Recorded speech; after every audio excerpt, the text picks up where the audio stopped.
Alright. Testy. We all good? Good. Sweet. Yep. Alright, so 6.0. Obviously, the weapons and tools, the new things that were added, we've all had a good chance to use all of those now and get used to them. Just in terms of the Lamart Mark II, the Lebel 1886, the Bomb Lance, the Trip Mines, the Concertina and the Alert ones, and the ammo boxes. Just a quick little round the circle, starting with synthetic maybe. What are your experiences with these weapons? Have you had enough of a chance to use them and the tools and stuff like that? What do you think about them? Okay, the only one that I can personally say that I haven't killed another player with would be the Bomb Lance, but I have used it multiple times for killing bosses when I have to pick it up off someone. The Lamont, I feel as though it's kind of overpriced and way too high up in the ranking system for where it is. It's not a bad gun. It's just for someone who plays like me, even though I'm more of like a versatile player when it comes to weapons, I don't enjoy it. And I can't tell you why that is. The Lebel is pretty good as well. Again, it's just for me, I prefer the Mosin and the Sparks. I've been using them for such a long time that the Lebel is just kind of like a slightly inferior Mosin in my opinion. And I know there's a lot of people who like the sights, so I won't say it's a bad gun. It's not for me. The Trip Mines, I love. I'm a troll, and they have a lot of utility. I can't even tell you the amount of times I've trapped my main partners in Concertina tripwires.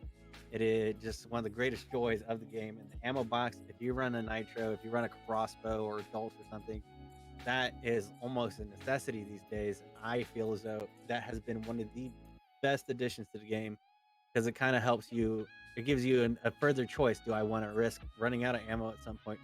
Or do I want to have more dynamite to make more booms on the map and possibly kill someone? So it really has come down and diversified the fights that go down inside the fight. And that's my take. And Mr. Neenoh? Nice. Yeah, the Lamont, pretty awesome weapon. I find it's one of the most I don't know, exciting weapons to fan with. Apart from like, you know, the compact conversion and the gun. I do think it needs to be available earlier on. Maybe Okay, like yep. 40. I think it was someone said something about it. That might be a thing. I know they are. But They're changing a lot of stuff around, from what I understand. yeah, that makes sense because you can't get it till like 80. I think. It's kind of weird. Yeah. What else? Lebel. I love the feel of the Lebel. The iron sight's nice. Definitely one of my favorite weapons. I've used the Bomb Lance quite a lot. Yep. Especially if you're a solo, it's really good. Get rid of the boss situation. You know, kill the boss really fast and set up. I'll sometimes see trip mines, either Alert or Concertina. Do you guys ever see them often in your games? Yeah, honestly, Quite frequently. mostly quick play, to be honest. Okay. Mostly Alert. It was That actually makes the other sense. day. Didn't we have somebody threw like 3 concertinas at Blanchett and then concertina tripwired all the doors? Okay, right. And That's pretty awesome. But it came back to bite him because it killed him. He decided to try to rush me with a shotgun, but hit his own damn trap. Actually, Nice. there was a moment I forgot about with the Concertina Trip Mine. Everyone knows that little hole in Devant. I don't got the clip, you know, although I'm sure it exists somewhere on my channel. We went through the whole belly. See, he already remembers. I was like, there's no traps anywhere throughout the whole thing. I'm like, these noobs didn't trap anything. They didn't trap the hole. I see no bear trap here. I drop into the hole, and there's concertina tripwire in there, and I ended up getting killed by it right after I just decided to make some toxic remark. Nice. I've had some interesting experiences with it, but only in, like I said, only really in quick plays. I don't see people using them a lot in the actual bounties. Maybe that's because most of my encounters are out in the field rather than like at certain compounds. But I mean, like I guess they just find a lot. Twice in a row, I've been in quick plays where the person has ended up at the church and goes underground and somehow just has like 8 fucking trip mines just on those little like blue boxes that you pick up the weapons from. So I don't know whether they're just getting real lucky, but yeah, that's usually the only place I really see them, to be honest. I don't see people using them. People just tend to stick to like bear traps and stuff like that. Maybe like concertina bombs. Mm-hmm. And I mean, like, yeah, I don't use the label a whole lot myself. I'm not a fan of the iron sight. I don't know why. It just doesn't. It's too like. It's too small, but also too fat, so that it's like I like, for example, like the Mosin sight, that nice thin, like, you know, pinpoint sight like that would be nice to see. Maybe just like a little bit of an extension on the top of it would be nice. I don't know. But I love the Lamont. I have a lot of fun with that one. Trip mines I don't use a whole lot, and there'll be some extra stuff too coming into 1.0 to do with the trip mines actually, which will be kind of interesting. They're going to be adding some extra functionality to those. Okay, we'll just go through the other stuff kind of quickly because it's all just single point stuff. So there's the new hunter variants, the adrenaline trait, so you generate more stamina when you're at critical HP. Yeah, go for it. The adrenaline trait is the most useless thing I've ever seen. What does it even look like? Like what happens? 'Cause I've never. It's seen the rabbit. So basically, if rabbit, you're almost dead, it just gives you more stamina instantly. So unless you're like a straight up melee player, there's gonna be like very little to very specific moment usage for it. Because everyone knows, like, if you're gonna be trying to melee someone, there's like 5 seconds in there, and stamina regeneration is gonna be very, very often not an issue. Unless you kill like a lot of AI or something like that, you know, it's not really. Ghoul and Vulture, very useful. Vulture, obviously, because you know you're looting. Ghoul is useless. But Ghoul is useful because right after a fight, what's one of the number one things you have to do? Heal. Just heal. Oh. Just heal yourself. Get shot when Or you're heal. looting. Hey, I'm gonna go ahead. I'm gonna be the one who stands up for Ghoul No, I like because Ghoul. I one, like Ghoul. it has beautiful artwork, and two, it is very useful. Well, okay. I mean, no, yeah, you can't use the if you are argument. All of them are beautiful. I don't know. Have you looked at what's the Bloodless? That one's kind No, of you're creepy. looking at Hornskin earlier. Yeah, that one haunts me in my dreams. Yeah. Yes, But- Conduit is useless too. Conduit. Conduit's getting a buff. Yeah, But, yeah. That's cool. So then we've got the fire mode changes as well, with the introduction of the Lamont with the shotgun round and the lantern control that you receive. Once again, it's not something I use. I understand the importance of it and maybe not the importance, but the usefulness of it in the trailer that they show, where they show like the guy at nighttime grabs the lantern, turns it off so the guy that's in front of him won't see the glow of it, like the trailer that the devs made. And then switches it on when the guy's not paying attention and throws the lantern at him. I've honestly never been in that situation where I've needed to. I'm gonna go ahead and say the only thing I've seen that used for is teammates turning it off and throwing it at each other's head. That is literally the only thing I've seen. We did have a moment where we ran into one of our other friends in the swamp, and we decided to go our own separate ways peacefully. But before that, we turned off a lantern and threw it at his head, and it basically is pretty much a Mosin shot. So if you want to try and kill an enemy player with a turned off lamp, You can. you can. It's just they better already be damaged, and you have to be a god tier troll that even I can aspire to be. When you say it's basically a what do you mean? Did you how much damage does it do? Damage wise, If you hit yes. somebody in the head with a turned off lantern, it's equivalent to getting body shot with the sparks. It will take you down to 10 or 5 HP, where you can smack him with a wet paper towel and it'd kill him. Honestly, like I only did it I did it yesterday a couple of times to synthetic, but I think I only threw it at his body, so I didn't really notice. Yeah, no. I'm sure he would have teammate, screamed it at does me. like no damage whatsoever. Yeah. But if you were to throw it at an enemy player, it's gonna damn near kill them. And so if like they're already missing a bar, you can theoretically kill someone by throwing a lantern at their head. So it's basically gonna be the equivalent of picking up what was ever near you and just chucking it at someone's forehead. All right, I'll keep that in mind. I might have to carry a lantern on me. There you go. They might need to make it a tool, a permanent tool. There you go. Carry around lantern.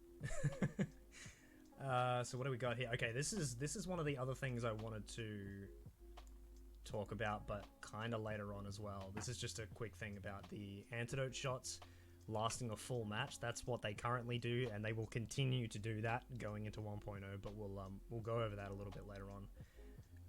No healing when poisoned was one of the changes they made for 6.0. They brought in the assassin, of course, and the Fov Slider. So, Neenoh, what's your experience of the assassin, my dude? How are you liking it? Yeah, the assassin is a cool boss. At first, I don't know. The butcher and spider show so much character, whereas the assassin is almost like a blur in a way. But the bugs and stuff kind of changed that. But I guess I'm used to it now. Yeah. The assassin doesn't have a face, but What yeah, about it's in a terms of, challenging boss unless you sit in the corner and surround yourself with fire. But yeah. it's the only thing I have to say is it just might be a bit too loud. Oh, compared absolutely. to the other bosses. Yeah. Have you noticed it sounds like a clue as well? It sounds like the same kind of noise that the clues make from a certain distance. Not me. Not quite. Then again, It kind of has that. then again, I got all the sound cues just like somehow categorically saved in my brain instead of all the useful things I need to memorize, like routing protocols and all that. Yep, fair enough. Yep. Yes, Stone, how are you enjoying the assassin?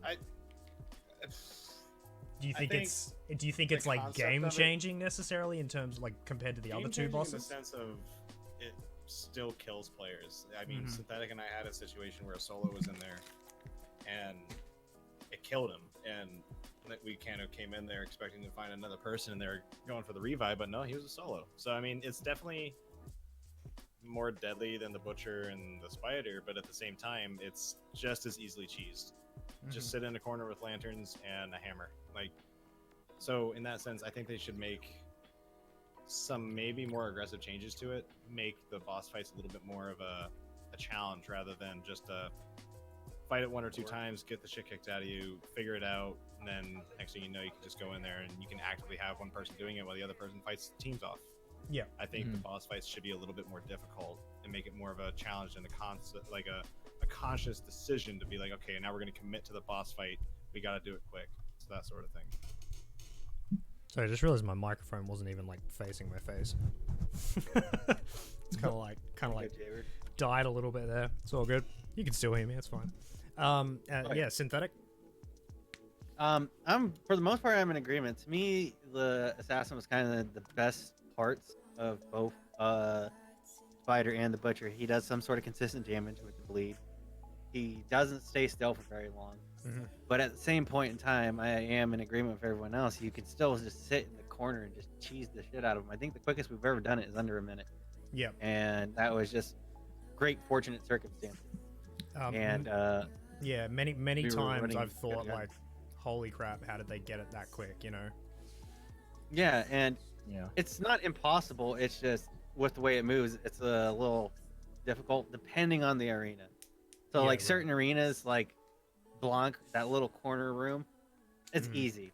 He's just gonna burn himself up. But like some of the bigger, more wider arenas that he can spawn in, it's a little bit more difficult there because he has a little wiggle room to get around everything. He has that same advantage as the spider as well, where he can sit on the ceiling and throw knives at you. Yeah, but so like my main issue with him is they made him like super weak to poison, but in the very handful of times I bring a poison bomb out just to try it out on him, he hardly goes into it. So, but at the end of the day, it's just like Stone said, some of the bosses need to be a little bit harder because honestly, when it comes down to it, the AI in this game, if you don't pay attention, they really can screw up your world. I mean, the moment that people figured out that you can use the immolators as the dog from Duck Hunt to flush out other hunters, you know, that's pretty much the only danger those have there. And the only time you really get killed by AI these days is if you're one, just really goofing off, or two, you're in the middle of a fight and you get hit by it. So the AI in this game, not to like rag on Crytek too hard, but the AI is very underwhelming. And I think in the past their response was to just spawn more in. Because like after a certain patch, I can't remember which one, there was just larger, bigger groups of zombies just popping up. I've been saying that for the last few weeks, thinking I'm just like insane or something. Like no, there was a noticeable trend in it. Like, because you'd never see 6 zombies in one room together, and now all of a sudden you see 6 zombies in one room together. And not only that, within each other. They're not a problem. inside each other. Those Russian dolls where there's like a doll inside of a doll. Yeah, but inside of a grunt. I have faith that they will get that fixed. It's just they gotta try and balance out. I don't think they're trying to go for like a Tarkov situation, where the AI is just basically a godlike enemy, and you have to like do a ridiculous amount of stuff to not get killed by them. Yeah. But at the same point in time, like the bosses, at the very least, they need to be something you're worried about. Mm-hmm. They need to be like, almost Dark Souls-esque, in my opinion, to be taken down. But I think there's gonna be a little bit of a balance issue there, because then when you get right down to it, what are the solo players gonna do? We got a lot of great solo players in the community, and well, think about it like this too. Segueing into 1.0, there's gonna be 3 hunters going into the same difficulty level boss. Oh yes, yeah, we've got some notes on that too for later on. That's going to be interesting, especially like because I'm one of those people. I'm a heavy solo player, so I have a hell of a time in terms of difficulty and fun, both fighting duos and shit by myself. I'm gonna find it kind of interesting doing it like this, especially because of some of the other functionalities that they're kind of introducing with these trios coming in compared to the duo teams and all that. But we'll talk about that later anyway. And I mean, my favorite fucking feature is the Fov Slider. So has anyone here actually mess around with that? Because I don't ever mess around with FOV. Yeah, I've got it at 110 at the moment. And it's fantastic. Like that's their full, I think, that it goes to. But it's fantastic. Like it doesn't blow out into like this fisheye like a lot of games do. It doesn't give you like weird noodle arms like some games do. Like how like you zoom out in some games with the field of view, and you end up seeing like these weird spider arms or something. Like your character just looks bizarre. It doesn't look right. So they've done it really well, where there's not necessarily much in terms of the vertical. You don't see more of a hand or anything like that, but you get to see a good 2 inches or so extra on the screen in your peripheral, which to me is like really valuable. Pretty good. Yeah, so I'm pretty happy with that. Okay, so 1.0. Holy shit. First thing we've got here is before we move on though, one thing I want to touch on is the fact that you can't heal while poisoned anymore. Oh yeah, we mentioned that. Yeah, I think that's huge. Yeah. That's great introduction for the gameplay thing, because you can't just. How many times have we just pulled ourselves out of that, and all it ended up being was, I just healed myself. I got touched by a hive, and bam, I got hit by a sparks. Oh my goodness, I'm still alive.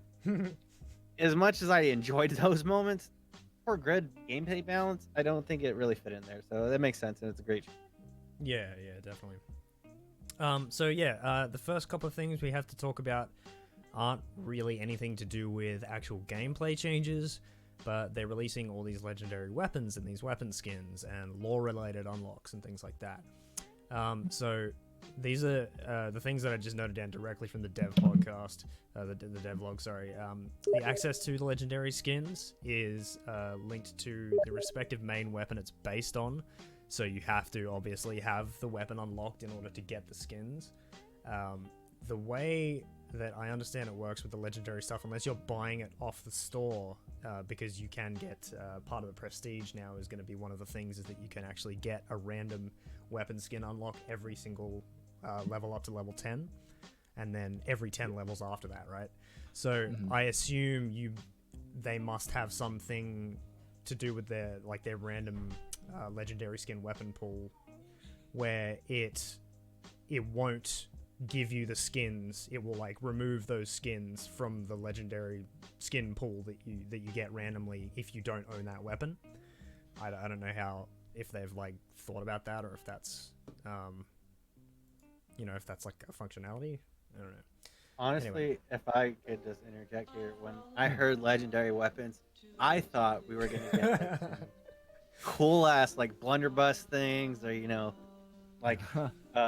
rotating crossbow. I've been saying since I started playing, I want a punt gun. A punt gun? I thought it was gonna be something else, and it just ended up being weapon skins. I can honestly say, okay, all right, they look cool, they're shiny, but at the same point in time, I was when I see the thing say called legendary weapons, I expect them to do like perform better or have like some cool gimmick on it. Like at the very least, like slightly faster reload. What's a punt gun? Okay, so a punt gun is basically like a gigantic musket. I'm talking like the size of a canoe. Okay, and literally they used to use it to hunt ducks. Yes. Some dude would like kayak out in the middle of a lake, sit there, call a bunch of ducks, and blow them away. No, they didn't use it to hunt ducks. They used it to hunt flocks. Oh god, what have I done? Oh yeah, okay, fine, flocks. But I'm just saying, like, I'd like to be able to be sitting in the middle of Catfish Bayou, waiting for someone to go down the road on my little kayak, waiting to blow somebody away. I think it'd be hilarious. Now here's an interesting thought. This is just nothing really important. This came to me now that you've mentioned that. Because there's parts of the map that are very heavy with water. I've been saying for a few weeks now that I'm kind of sick of water, and I would very much like to see a map that is more something along the lines of like Colorado or something like that. You know, like somewhere else where this stuff is going down that's not just swamps. And I get it, that's kind of the whole theme of it too. But I mean, from what I see, they're trying to build a map, right? So I assume all of this is gonna. Because it's the second map was just further on in time, wasn't it? Is that right? As far as the lore goes, okay. So I feel like I'm smart now. So 1894 is where the first map takes place. Right, the second map takes place a year later in 1895. Okay, right. So it's not that far. There's obviously going to be a little bit of a time span here, and so you could just see how much the U.S. Army got its ass kicked by a bunch of zombies. So that I think they are trying to span like around that decade a little bit, probably leading up to World War One, which I think is also going to be how they kind of squeeze in how the aftermath fits into this. Yep. Neenoh, what do you think about the way they're doing the time changes here from like the years? Like, do you think that they are going to be trying to build like a whole like kind of little extended universe? I really hope so, because the two maps are like not the same, but kind of have the similar, very similar, same type thing. And just earlier actually during the stream we were talking about like future maps, and I don't know, I got this feeling about a snow map, because if you guys remember in December they had some snow going on in the main menu, and I would imagine they'd have to put in work to make it look that good, unless it was some template type thing. But yeah, like a mountainous or that would be fantastic map. And it does snow in Louisiana, not much, but there you go. Slightly. And like North Carolina snow. No, it's like a dusting, and they shut down the state. But that then be cool. gives them a chance to like bring in new types of enemies and bring in new bosses and all this sort of stuff. I think that'd be fantastic. A snow map would be insane. Can you imagine trying to see in a blizzard? I think rain would somebody be a great across the map in a blizzard. Yeah, optimized rain. Oh yes, please optimized. We don't want another talk of. Anyway, we won't. I don't know what you guys have against Spark rain, but that's a whole another. That's a conversation for another day. So more about the legendary weapons. They can be taken from dead hunters, but they count as contraband, so you can't sell them. And once again, it's all just cosmetic, so there's no. They are introducing their own extra currency upon release, which you can buy with real money, but you can also earn in game. And they're reducing the difficulty and the amount of shit you have to do for the challenges in order to get your blood bonds and all that. But I mean, in terms of gameplay, there's no real effect. So it's just like, oh, I've got a shiny skin for a while until this hunter dies, or until I, retire him or whatever. Kills with the legendary weapons will show up in the death screen. And you can only have one of each legendary weapon at a time, unless you get contraband versions of that. So what they mean by that is the actual skins themselves. So if you have a Dolch skin, you can't have any other Dolch skins. You've got that. That's your legendary Dolch skin until you lose it or whatever, or you decide to get rid of it. Unless you pick them up in game, and then you can just double up and do whatever you want. But you can't sell those other ones, of course. And that's just based off the weapon types. I got a question for Neenoh now, and everybody pretty much. So when I was watching the dev stream, and since we're talking about skins, one of the things they talked about was the cleanliness levels of the guns. And Yes. they specifically said that you will have the option to clean your gun. Now, coming from my perspective, why would you want to clean it? Because a shiny, did they? like, for instance, I don't remember that specifically. They may have I may have missed some shit, but what I remember from it was that weapons will always come clean when you buy them, and then if you pick them up off the ground, or if you get downed and then your friend picks you back up, your weapons will then be dirty. That's the way I understood it. I haven't heard about a. I must be missing something somewhere. But Jolly Rancher is saying it costs bonds. Costs bonds to clean. Okay, right. But so am I the only one that's not seeing the point to cleaning it? Because a shiny gun's gonna stick out like a sore thumb. Have you seen that's pretty how much filthy these guns are? Okay, it drives me insane. Okay, you see how well maintained I keep myself. Okay, I like cleanliness. That's not the point. Neenoh, what is your thoughts on this? That's the podcast. Get this away from me. That's the next podcast. Yeah. I mean, the guns all of them are dirty, right? Yeah, at the moment. Yeah. Extreme. I'm just used to it, I guess. But I mean, if I have the option, I might like it. I guess it's one of those things where I'll just have to wait and see. But I could imagine for, I don't know, all the gun fans out there, if you want to clean their gun once in a while. Yeah. And that comes with the other thing too, which actually kind of does affect gameplay, and that is that if you buy a brand new scoped weapon, the scope will be whatever their version of pristine is. They basically said it's not going to have the cracks in it, or it won't have as many cracks, and you'll be able to see through it better. And then once again, if you drop it, or you get downed, or you pick somebody else's scoped weapon up, then the scope will be cracked. And so that is actually something that does affect gameplay. Okay, so no longer are we going to be spawning in with like this horrible crack going through your scope. And it's just like, well, no, the cracks will still be there if you loot the gun off somebody or you're down. Yes. Okay, so I mean, bringing in my own sniper, like I'm not going to pick up a sniper in the middle of the match. That's not my MO. Like the moment I get something, unless I just freshly prestige like I did earlier tonight, I'm going to run with what I brought out, because generally I like what I brought out. And then it's literally just a matter of trying not to get killed. Because then if it's you bring it in, it's going to be fresh, and it's not going to be cracked. Yep. So what have we got here? Oh, okay. So after the so this is how basically the replacement of the skins work. So you have one skin for each type of weapon is what you're allowed basically at a time. If your hunter dies and you lose that, you can just then go and rebuy the skin instantly. Wasn't there a weapon skin? I forget which one it was for, but it's only going to be available to early access players, the people who have bought it early. Oh, the chain pistol. Oh, is that's there what it was? Is there a special chain pistol one that's? Yeah. For the pre-full release. Oh, the Benefactory, is that the one? Or the Benefactor? I'm not sure. It's got like a wood type design to it. I think that's what I'm looking at now. Now that we're talking about the legendary skins too, I'll bring up this our little media screen here. So you're gonna lose our cameras for a second. Sorry. Don't get to see our sexy faces. Okay, no one wanted to see the caterpillar. Well, I would like to point out that 3 of the 4 of us have mustaches. This is true. What's your build situation like, Neenoh? Don't hate on Neenoh.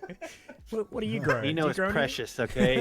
Neenoh is the best part of this community. No, Hannah brought that up, and she was like, I'm not going to say it, but you should totally say it. I'm like, all right. Okay, so what you're seeing here right now, this is the Reaper's Arm bone knife. Oh, yeah. Sexy. Oh, there it goes. Very nice. So we've got that. We've got the... got like an Egyptian feel to it. It does a little bit. Hey, the only thing I'm concerned about with this is like I like the blade work and everything, and the on the pommel there. That's kind of nice. But like, doesn't your hand cover the whole handle? Pretty much. You never really see. Well, my only question is because if you pay attention to the animations of when you're pulling it out, that little round part in the middle, he flings and twirls it around his finger in there. So Okay, how's he gonna right. do that with this? Yeah. Are we just gonna see some really bad animation here, like the automatic cocking of the uppercut that no one still wants to address? Yeah, yeah. I thought they got rid of that. And then we've Oh, got Bad Blood, our Dolch skin for all you Dolch fans out there. I personally don't like the Dolch just to use because I don't deny it's a good weapon. I just hate the visual recoil in it. Bugs me.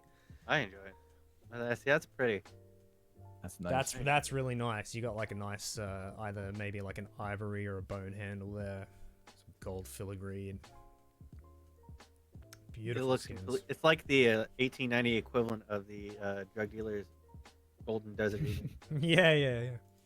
Sorry, I'm trying to do it. I know I've got all the images right here, but I'm trying to do it kind of in order of what I've got them here. The rival skin.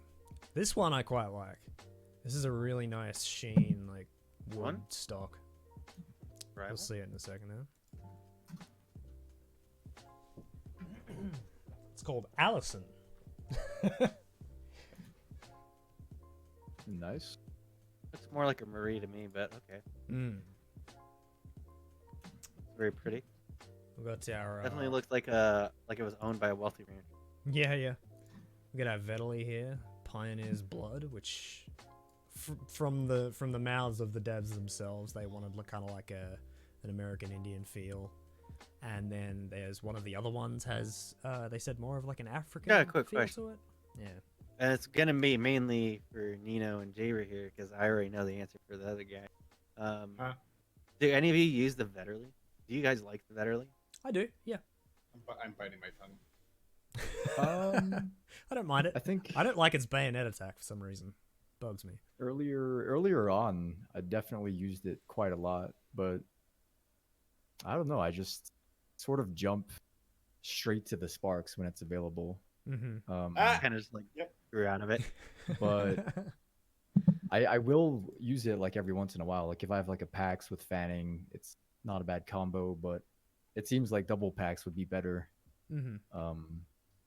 Yeah, I'll use it once in a while, but not What's that much. the unlock? What's the unlock level of the Vetterli compared to like the Sparks? 34 versus the Sparks at 25. Oh, okay, right. Yeah, definitely. So, oh my God. Yeah, it's one of those things. I used to love the Vetterli a lot, and I'm like, this is what I'm going to use until the Mosin comes down. And then I eventually just grew to see the Sparks for what it is, which is another topic that we're probably going to hear really. Yeah. And then we've got the Coldwell conversion, which I guess everybody will only really be using for as long as you absolutely need to. You switched back over to the live screen if you were showing that. Yeah, it's just switching over now. There we go. But yeah, Chubby Devil's right. The double packs does shit on the Vetterli every day because you can get more shots out faster with a more accurate sight, in my opinion, than trying to. Oh wow, that actually makes me want to take out the conversion pistol more. That's nice. Kind of looks like almost. If you look at the inlays, it looks like some of the artwork from Tron. A little bit, yeah. Or maybe I see even what you're like talking about now. Maybe even like a bit of like a Thor, sort of like Marvel's Thor sort of feel. So a lot of like these like shapes. Oh, yeah, especially with the Ragnarok. Yeah, you guys like definitely. that pearl part of it? Oh, yeah, actually I do. Yeah. It's a little unseemly. I think they could maybe darken it a bit or something, or like put some engraving on it. Look, if you're bringing out something with that much gold on it, you're not worried about being spotted, okay? You want people to know who you are. That pistol belongs to the preacher man. Let's be honest. Yeah, probably. Pretty much. Yeah. Can we take a look at the Mosin skin? Oh yeah. On What do we got here? I would really like to take a look at that because that would be one that I would probably use more often. I'll tell you what. I've got it right here. I'll save it right until because we've only got a couple more to go. Okay. I'll build your. So you've got a lot more procedures. I'll build your anticipation a little bit more before we show it. This is the Nagant. This is the Nagant officer. The Undertaker's ally. Dude, that's okay. That's fucking hot. I like these little like black bits through here with the crosses and everything. I'm gonna have to throw some Daddy emotes in the chat for that. No, don't throw those. No. Hang on, here we go. I hate that I know these We'll spare the people who are not familiar with our channel to explain the mean. No. Yeah. I said we'll spare them. We'll spare them. So that basically covers all of the regular legendary skins, and then you have the I'll show this one actually because this is what Neenoh was talking about before. This is the Benefactor. This is the chain pistol skin that apparently you only get for like the pre-order whatever.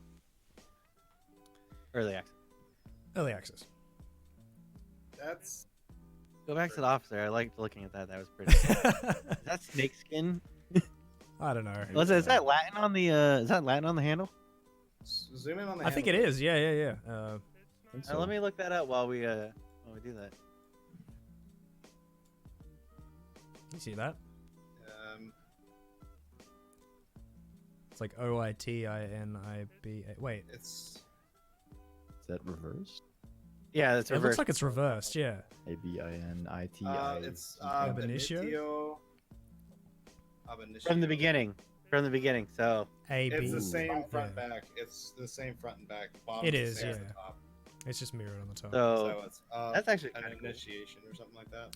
Yeah, It something means like that. the beginning. Yeah. Yeah, from the beginning. From the beginning. That's pretty awesome, actually. Cool. Nice. I'm and not actually sure. just made it move up a few points. I don't want to squirrel too hard, but have you guys ever dug into the official Discord's lore channel? I have not. No. A little bit. There's a lot of people in there that have actually spent a shit ton of time. It does look like snake skin. Deciphering all of the wording on all of the screenshots and wallpapers and everything they put out. People actually go through and decipher all of the lettering and the wording in there. Oh my god. Oh wow. We'll have to have a lore. The lore channel, and it's like, hey, welcome to my lore factory. Like, Hey, don't make fun of them. They're cool people. It's like joking. Science lab. I think there's a lore stream coming up actually. Oh really? It might be this week or the week after, so that'll be cool. I know Psycho Ghost did a couple lore videos as well as a regular Ace. I know he did a couple where he found some, I guess, letters or something like that. Yeah, back home from on Lost and Delta or something like that. Look at like Castle. What do you say? So this is the 50 laurels. This is the Winfield skin for hitting Prestige 50. Also a note on all this. Some of you may already know this, but for those of you who don't, anybody who has already reached any kind of Prestige level, you keep your Prestige. Everything else gets reset through to 1.0, as far as I know. They keep your Prestige, and you are given all of the level, like Prestige reaching rewards in retro from like everything that you've earned. So you don't have to worry about like, oh, I'm missing out on all this shit. Like they'll give you everything retroactively for the prestige that you've earned so far, which is quite nice. No, Garson, I'm pretty sure prestige rewards are locked in once you hit the prestige. Now, if you were to kill a level 50 with that gun and loot it, then it's yours. However, until then, you cannot get it by itself. And last but certainly not least, and the one that Synthetic has been jacking his dick under the table for, I'm sure. No, the officer is now that, so this is gonna have to be the officer. There's the Moser Nagant Centenary skin, which I really like, actually, especially the dark metal. Better wow me. There's a lot of good inlay on there. I really like the dark dark I will metal say, crazy. I like the wood finish. That's a very lovely wood finish for a gun. Very subtle. My old M1 carbine there. had that before I sold it like an idiot. But that is absolutely gorgeous. It is. But I'm gonna have to say, of the lot that we've seen tonight, hands down, that Nagant officer was the best. I'm sorry, that thing is just absolutely gorgeous to me. So do we want to say that like maybe this is the one for people that want a bit of camouflage and a bit of pizzazz? Yeah, I would say that too, actually, because that one doesn't look too shiny, and it's just. It doesn't have the feeling like it fell off a drug dealer's truck, so... It doesn't look like it belonged to El Chapo. And I can't read what this says along here, but it's obviously you've got like the emblem with the 100 up there. You've got it engraved along the top of the barrel as well, just behind the sight. I'm pretty sure it's some sort of line. I won't be able to see it unless you forward it to me. It's so like... I see like Blender Pig Unlock. I don't know what... That's what I see. Can I just take 1 second? Chubby Devil, you will own it at one point, okay? You just need to believe in yourself, all right? 69 years later. All right, so that's all of our legendary weapons. I mean, I personally think it's a great idea because it has nothing to do with the gameplay. You know, outside of maybe losing a bit of camouflage in order to, like, you're kind of sacrificing camouflage in order to have this. But I mean, how much attention do people really pay? Like, how often do you say you see somebody's barrel unless it's like maybe sticking through a wall or something? Okay, look, I played a lot of Killing Floor too. It's important. Yep. It's important. And then the next thing, which is actually going to affect gameplay quite a bit, is the legendary hunters. Yes, look, chat is already declaring their favorite. The red shirt, of course. But I would like to know how you akin the red shirt to a firefighter. I want to know your thought process behind that one, because it does not make sense. Who said that? You did. I never said that. Like, I thought you brought that up to me, and I'm like, I did not. no. I said I said it was to me because I'm a bullet magnet. Well, I don't know how I equated it to a firefighter. Well, maybe if you get out of the damn. I only road... said, I'm sorry, I was at a party. Anyways, this is what's known said as the only a time lover's quarrel. that the red shirt would be close to a firefighter after you said that remark. Now that we understand that was a completely misunderstanding of hearing, because it's the only reason I made this remark is because you made it to me. Was it would be if it was an active terrorist zone, like active shooter zone. But see, that joke's probably a little too dark for this. Yeah. Let's keep going. So let's move on to health Legendary chunks are hunters. randomly selected for the legendary hunters. So so with the legendary hunters, you can only have one at a time. The health chunks are randomly determined. They are recruited from a separate tab. So basically, once your legendary hunter dies, you just go back and recruit the next one, and choose whichever one you want to choose.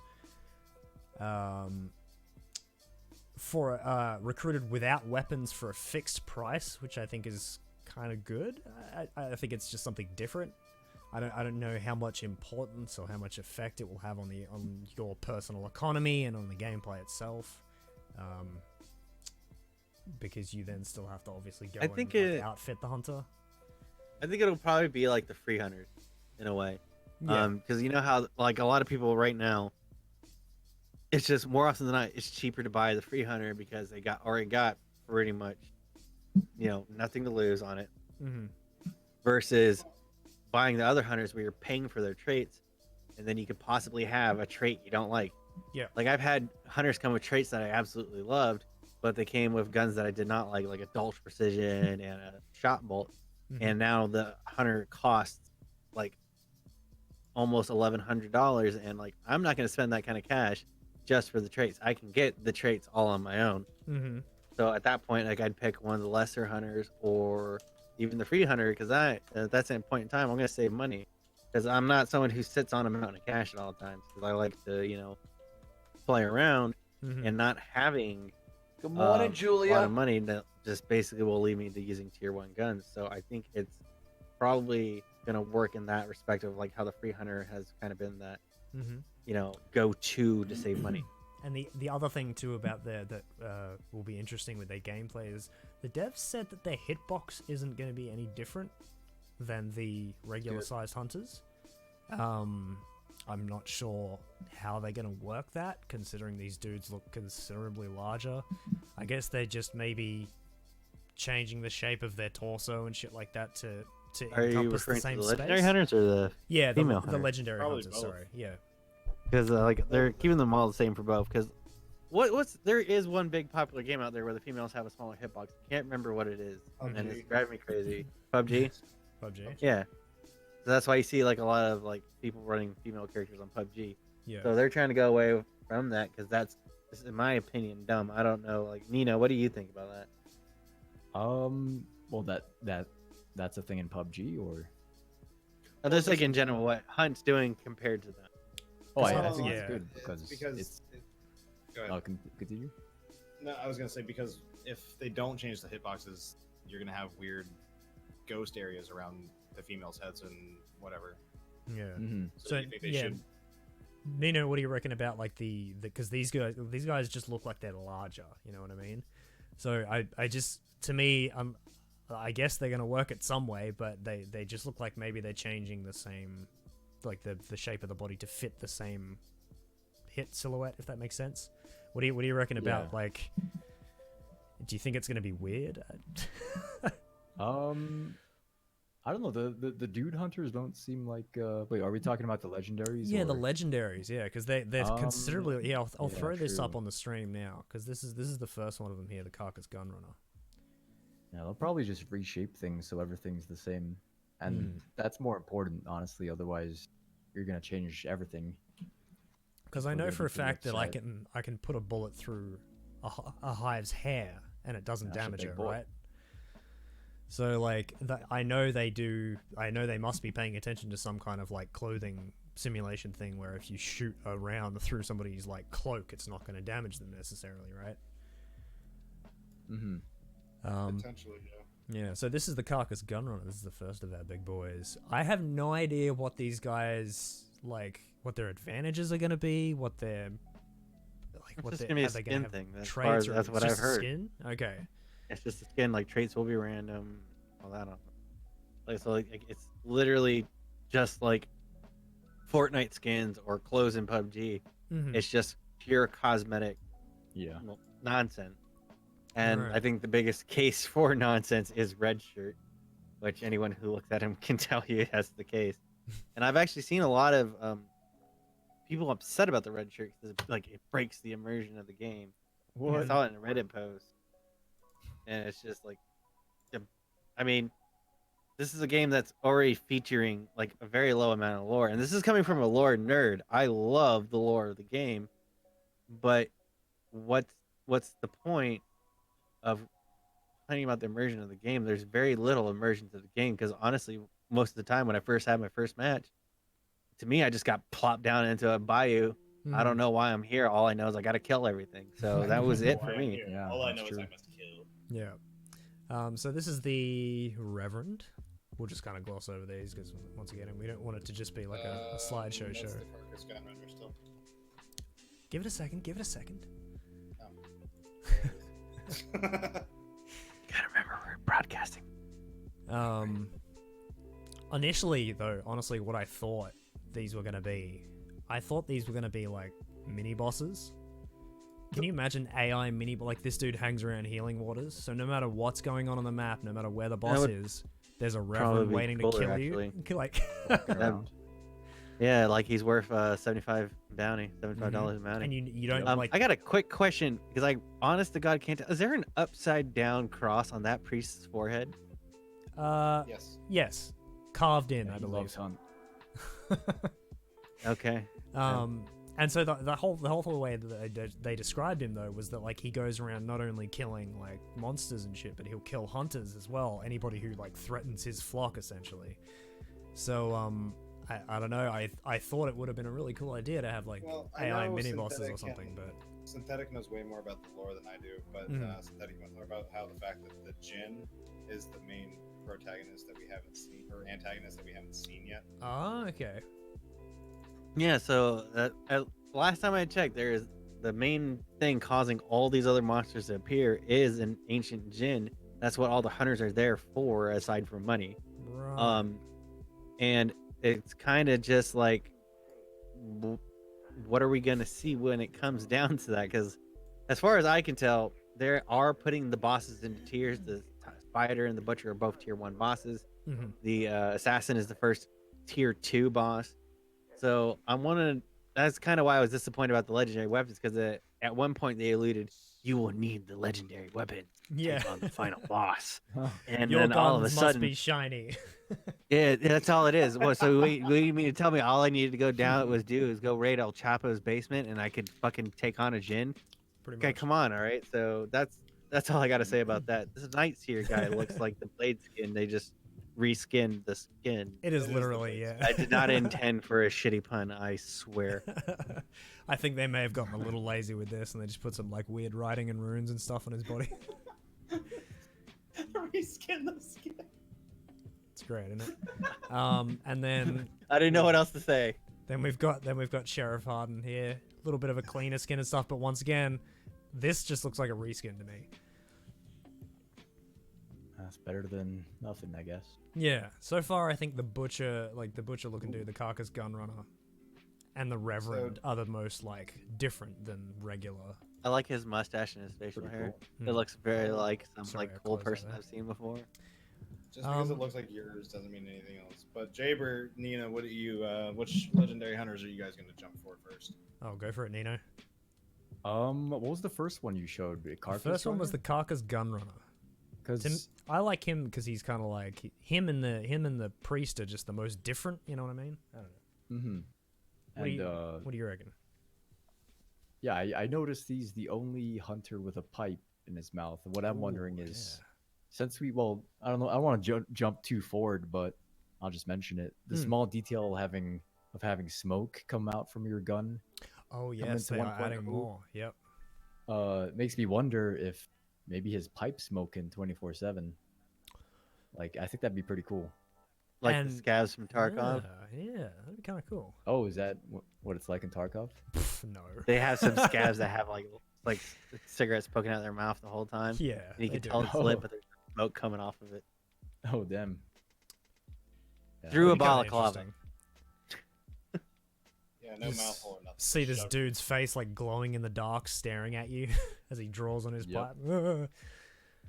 Honestly, I like the priest, like the Reverend. Looks like a crazy movie. I feel a special kind of way because about the priest, but I'm not gonna that one. It's gonna make for some really good like role play as well, because a lot of people like to get into role play and mess it around with others, doing voices and being characters like the Reverend, something else. So it's exciting. Yeah, I don't know anybody who does voices or characters. What about you guys? Same. Even though it's a reskin of a skin, thank you for the wording, synthetic. I really like the Dark Seer. Yeah. Or the Night Seer. I just think he looks interesting and cool, and like, yeah, he's not very camouflage. He's basically like a legendary white shirt, but like, I just think he looks badass. They definitely darkened a lot of the colors on him. You can't really see the shirt underneath or anything. Wonder what's written on his whole entire body. That who knows? They might actually bring lore back into it to stuff on him. Yeah. And synthetic. What about you? Obviously not the priest. Definitely sheriff. Yeah, the sheriff, yeah, not the priest. With my upbringing, that's just like wow to me. Mm-hmm. Yep. But the sheriff, just because he's got some awesome facial hair that reminds me of some other hot guy I know. So. Mm-hmm. Right on.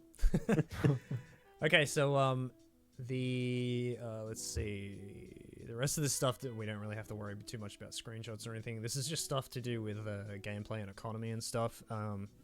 They're keeping the linear progression for main weapon unlocks, and then there's going to be a player-driven library progression, as they put it, added for the weapon variants. So basically, you will have to, and we were chatting about this too the other day. Obviously, like, we're not sure if I guess it must, but the uppercut, is that a variant of the conversion pistol, of the original compact pistol, right? Or is it its own thing? So are you going to have to grind all the way up through those conversion pistols in order to get to that? Someone was saying earlier in chat, like right before we started this actually, that the uppercut is considered a variant of the Cadwell for whatever reason. To me, which I don't know everyone else's experience with firearms aside from Stonehenge, who's obviously been through basic, but that's not how guns work. Just to like put so I'll put it the way I put it, like I stated earlier. If you were to take an uppercut bullet and put it in the cylinder or somehow get it to fit in the cylinder for the conversion pistol, and you were somehow able to get it to close, the moment you fire that gun, you've just destroyed the barrel. It just doesn't make sense to me. So I mean, it would have to mean get it from a gameplay perspective. Yeah, I get it from a gameplay perspective why they would do it that way, and if that is the way it's going, because that's what was presented to me earlier. Like I said, it's just to me, it makes no sense for that. Like adding the claw to the bottom of the PAX claw. Yeah, okay, cool. Yeah, that makes sense. I don't like it, but whatever. Adding the chain to the conversion chain pistol. Okay, yeah, you added it in. Putting the brawler on the officer. Changing the regular Nagant to an officer. those all logically make sense. Yeah, but yeah. if we're gonna go off the fact that you have to grind all the way through the conversion pistol to the packs to the uppercut, that makes literally zero fucking sense to me, because you've got 3 different ammo types, which would require 3 different sized barrels. Yeah. Otherwise, they would literally break the barrel or not fire out the gun properly. Yeah. So, the other thing too is the Book of Weapons. So this is where all this comes into play. So you actually have to go into the Book of Weapons, and you'll see your progression trees splitting up and going down through all the different types, and you just like select different tabs, and then yeah, just, you know, you can choose to move on if you're somebody who likes to use a diverse range of weaponry, or you can choose to just like go down certain lanes of stuff. I mean, what do you think about that, Neens? What's your opinion on it? What do you use, like quite a wide range of weapons too, Neenoh? Yeah.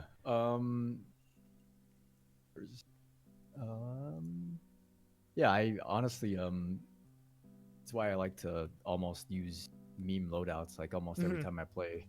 Just to get it all, yeah, get it all in. And I really do like the main thing about prestiging for me is just the extra challenge added on there, forcing you to use, you know, these weaker weapons, unless you pick one up, of course, like an uppercut. Yeah. But for me, they said it's not going to be too challenging, so I'm sure we could just, you know, go through a couple games and then grab the uppercut. So I don't mind. I'm looking forward to it. It's another challenge, and I like challenges. So yeah, and they also said that they're going to, like I said, reduce the difficulty and the amount of shit you have to do to get challenges done, and the challenges are also going to apply to those weapon unlocks, so that will help with that as well. It won't be like a long slog of a grind trying to get that variant that you want. It'll just be, you know, kill 2 things, get some simple 3 bounties, stuff sure. like less stuff with less of a footprint that, you know, takes up so much time to do, just for like one variant when you could just like move on and use every other weapon. Yeah. True. And what do we got here? Okay, so prestige rewards. All the legendary content is cosmetic, obviously. There's no gameplay advantages. As we said, they're earned through gameplay unlocks and blood bonds, and you can earn or buy the blood bonds with real money. I'm not sure how I feel about this. It doesn't bother me too much, but I'm glad that they're doing it the way that they're doing it, because it seems a bit less scummy, you know what I mean? If it's cosmetic only, okay, whatever. I mean, and you can still like, earn them in game. Anything that helps the game grow, I will begrudgingly choke down sometimes. Yeah. I don't want to get to that point where we've got the hot pink hunter and the bunny outfit running across the bayou. That's gonna be ridiculous. Okay, I take that back. Now, I would love shooting someone dressed like that, just to make their day worse. Like, oh god, it's Donnie Darko, get him! yeah.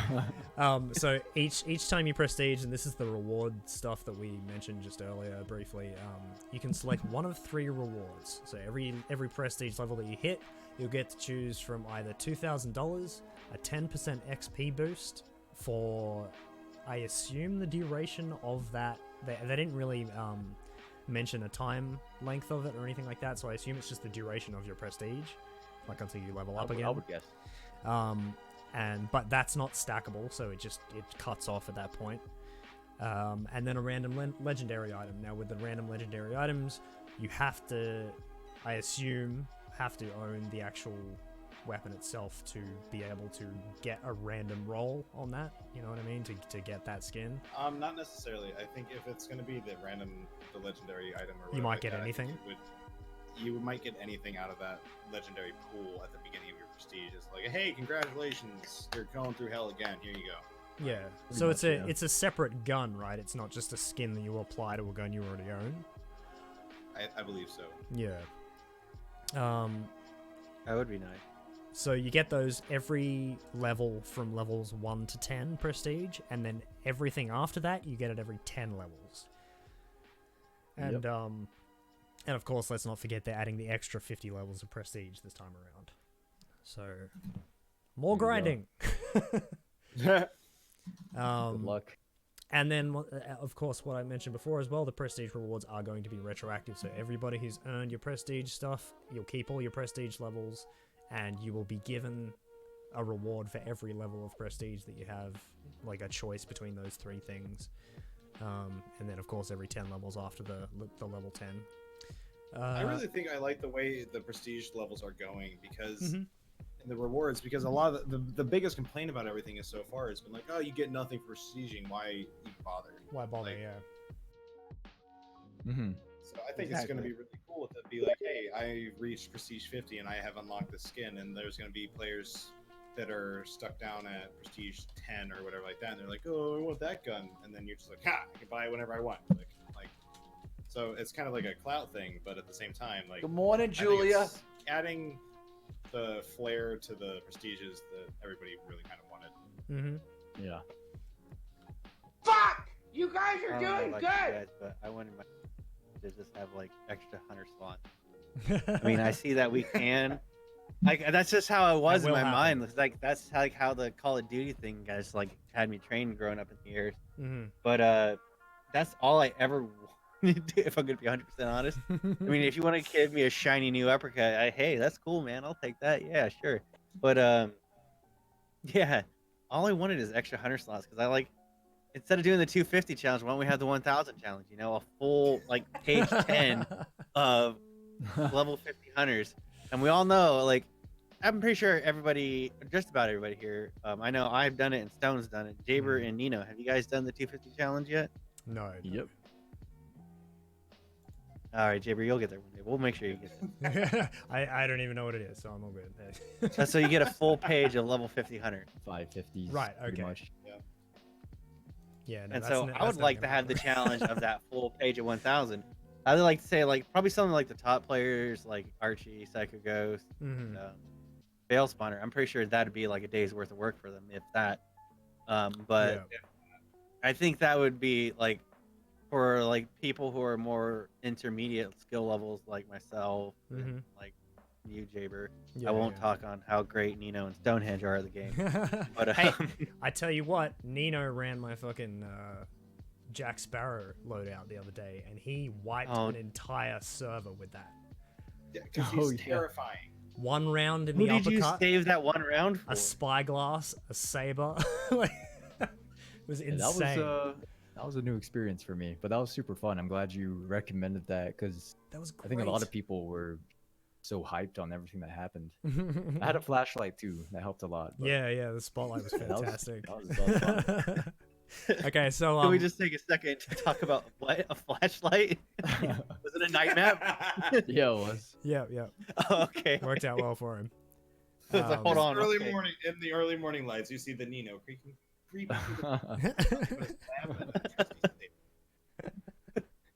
He basically single-handed. I mean, you know, his partner was kind of there, and that was it. Like, he just like single-handedly wiped this whole fucking server. It was insane. You're gonna need a highlight YouTube video for that. It was so good. So moving on to the blood bonds. Obviously, this is the new premium currency they're introducing. It's used to unlock the legendaries and the convenience options, which we're about to talk about. They're earned through gameplay with accolade cards, which you get. It shows like a you get out of a hunt, right, and you have all your stuff pop up, like you killed this many grunts, this many hunters, blah blah blah, and it will also show you like you've got this many accolade cards from doing each of these things, and then you build that up and you can trade that in for your blood bonds, I guess, is the way that works. And then of course they can also be bought for real money. Now the convenience features, this is what we were just mentioning then too. So one-off purchases of additional hunter slots. So I believe what they're saying by that is basically you buy the slot, you fill it, you put a hunter in there. If that hunter dies, you lose the slot. You have to rebuy it with blood bonds, I think is how that works. Oh, kind of like in Planet Side 2, like if you were a paying subscription member, you could have 3 additional slots, or you could buy it. Yeah, definitely. Okay. But I like the idea of this sort of stuff. This is kind of cool, like UI sort of features. Removal and replacement. Said it earlier. I think Garson said it earlier that kind of he would. I mean, I would agree with him. I would like to see more of the artwork that's gone into the traits and everything like that, kind of be implemented into the UI more. Almost, I think that'd be pretty badass. I think it's gonna be bigger with 1.0 because I remember seeing them go through it on the dev stream, and the trait art is actually much bigger now. Okay. Yep.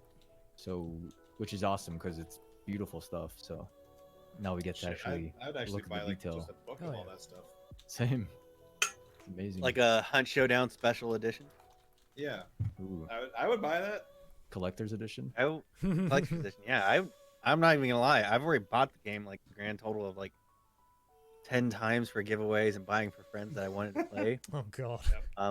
And I would totally buy this again. Like I'm pretty sure like Crytek could easily figure out some way to make $1,000 off me. They could do it like in the Skyrim fashion for Bethesda, just re-release it like on my cell phone. I'd fucking buy that too.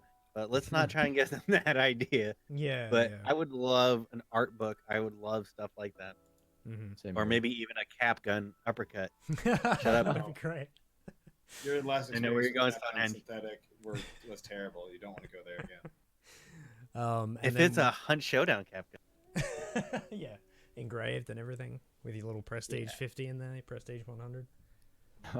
Just my name. Just put my name on the side. Or even like, and not even maybe nuts. Like even like, I would want to buy the actual Book of Monstrovum. Like I would fucking buy that. Yeah. I mean, the Book of Monsters would be great. That'd be an interesting little special thing that they could do. But seeing as they can kind of are hoping to like try and make this like an ongoing thing, would they have to update that book? So you'd have to get like the 2019 edition, and like 5 years down the road, 2024 edition. Yeah. Well, they just again, keep re-releasing and remastering it. Yeah, they'd be like, yeah, all right, you got me. I'll buy that. So the next thing is removal and replacement of traits and health bars, which I really like. That'll also be blood bonds.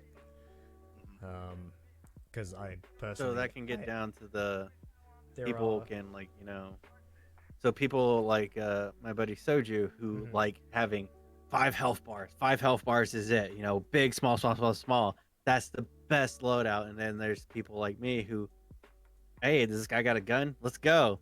So to me that's just kind of a blah thing. But like Stone, I know doesn't care too much. Neenoh, do you care about your health bar setup? Regardless of like what weapons or traits the guy has, I'll definitely pick up a guy with big, small, small, big. Okay. It's saved my life so many times. It's not a bad idea. And I mean both definitely have their advantages and disadvantages, because if you have a small health bar or even 2 small health bars at the start of your health bar and they get burnt off or you get hit early, that could be really detrimental. But then that's where the big health bar can save your life, right? But then if you get that burnt off, you've lost a whole 50 as opposed to just the 25. So it's, I guess you get the pros and cons with both of those as well. Well, I think like to use my buddy Soju as an example again, in his mind it was, I've got 5 lives or 4 additional lives right now. Let's go ahead and do this. That's why it was the best to him. Like, so to me, I've always seen the anchor is what matters the most. Yep. So each has its own pros and cons to it. The small health bar is obviously a life. I can get down this many times with a small bar, and the big bar, you can fall and survive. You can get half of it burned away and survive, and you just go hide in the corner, let it heal up, or go let the burn go away after time. So to me, health bars haven't always kind of been like the end all be all thing, but each has its pros and cons. Yeah. And I guess if people are willing to pay real money to remove and replace those health bars, more power to them. I mean, go for it, dude. Once again, you don't need to, because you can earn the blood bonds. Yeah, you can't make it game. in there. I'm not sure what that's going to be like though, because usually the way the developers go with this sort of stuff is they'll be like, oh yeah, you can spend real money, or you can just play the game and earn them. But it will tend to be that playing the game and earning them can be a bit of a grind. So I'm wondering how easy they're going to make that.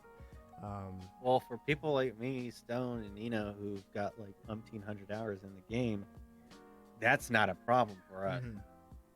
But I can see where someone who plays a more diverse library like you, Jayber, or like a lot of other players, it's just that's going to be one of those. I think for some people that'll be a decision: spend money on this or go through here. Or like some of the people who aren't the greatest players in the world. you know, who like they just enjoy the game even though they get their ass handed to them all the time. You know, I think those are the ones they're kind of hoping are going to buy the money for it. Yeah. For this kind of thing, to give them that tactical edge. Yeah. But I mean, I don't see it as anything absolutely horrible. It's not like they're doing like the EA maneuver of, you know, you've got this awesome ass weapon, does this much more damage, and then, you know, you have to buy it, and then people buy it. Yeah. And then all of a sudden they've got an advantage over the playing field. This is honestly probably the best way to do it, is a completely level playing field with just doing stuff like this. So I guess it's an okay thing. And yeah. I honestly forgot where I was going, so let's continue. It's all good. So that's all the convenience features. So once again, that's all just based on blood bonds. Hunter changes, rebinding is being reworked. I didn't really.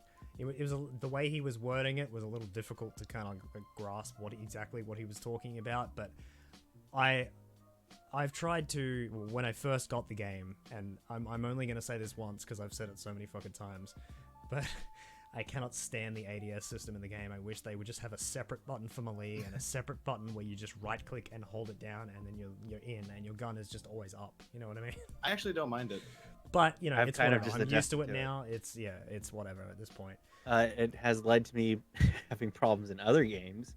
But I tried because I play this so much now. Yeah, like Tarkov. You go accidentally straight to that and shot start at a bangarang one night because I thought I could just rifle butt him from right there, and luckily I missed. Yeah. But yeah. Nice. I actually I've just grown to love it. I don't know if it's Stockholm syndrome or if it's just genuine passion for the way they did the gunplay in here with that extra 2 buttons. I think I'm just used to it. I enjoy it. With you. Yeah. So rebinding's being reworked. They're gonna like streamline that a little bit, and of course this comes along with a new UI, which we'll show a few photos of. Melee hit registration and prediction improvements. That is literally all they said. They didn't say anything else. They were just like, "Oh, we're gonna make it better." Like, cool. So I don't know, but we'll see where that goes. So I have no real information. It's probably in reference to the combat axe, because the combat axe is still having that issue from like a lot of people that I've seen. Like actually, you had it the other day, where you get the sound, everything, yeah, and then it's just not a registered hit. Yeah, because even on servers where, like on the USC servers where I play and I have 280 odd ping, if I hit somebody, generally if I hit them with like a bullet or whatever, and I see them get hit and I hear the sound, I'll get the hit reg marker. Even if it's a little late or whatever, I'll still get that damage out on them. But yeah, the axe was causing me some trouble still the other day, so hopefully they'll get onto that. Extra stuff which comes along with like the Xbox releases and all that, for all of those of you who haven't played the game yet, might be interested in it but are maybe just waiting for console releases. They are releasing kind of in a drip fed kind of fashion these weapon packages and content packages for the console versions, so that's just a matter of them working on that as quickly as they can. I'm sure they'll get to that stuff eventually. And I think they said something about like upon release, even when it comes out on consoles, there's still going to be a bit of time between when like console players will get all of the things that we've been able to use for like the whole time, you know. And then the tactical ping system, which should be kind of interesting. What are your thoughts on this? Neenoh, take it away. Well, I think it's cool. I know well, I have an open mind about it. Like, it's I quite can't subtle. really, yeah, I can't make I can't judge really until I play a couple games and try it out. It's definitely going to help with people who play randoms a lot. Yeah. Some players just don't have mics or prefer not to use them, and that's, you know, a huge help. The only downside I can think of it is the some people have mentioned immersion. Yeah. Because it's so, I don't know, it's kind of just out there. Yeah. But I think, who was it again? Someone in my chat brought up an idea. I think it was Kaylee. She said that if the ping system was visible only in dark sight, it would, like, having the similar design of like a clue effect, that would help a lot with that immersion situation. Yeah, that'd be actually, I like that idea a lot. I don't know what it would be. Maybe like the Hunt logo or something. Okay. Yeah, Death. Whereas like maybe like Death Cricket has said multiple times, make it as part of the tool for the spyglass, gives that thing some actual function for one. Give it a reason That'd to be pack good it. as well. It's useful. Don't defend it. Let's just move on from that. So we'll run through this stuff. These next few things aren't really these are all just like the real meat and potatoes of this. Yeah, these are all just like random. These are all just like the traits that are being brought into the game now. So with 1.0, so you got Silent Killer. Hunters make no, or in brackets, they've got less sound upon a melee attack. So you gives you a chance to get into a compound a bit easier. I mean, I assume you'll still hear the zombies going like "Bah!" when they get killed and shit. But can you do that one more time? Bah!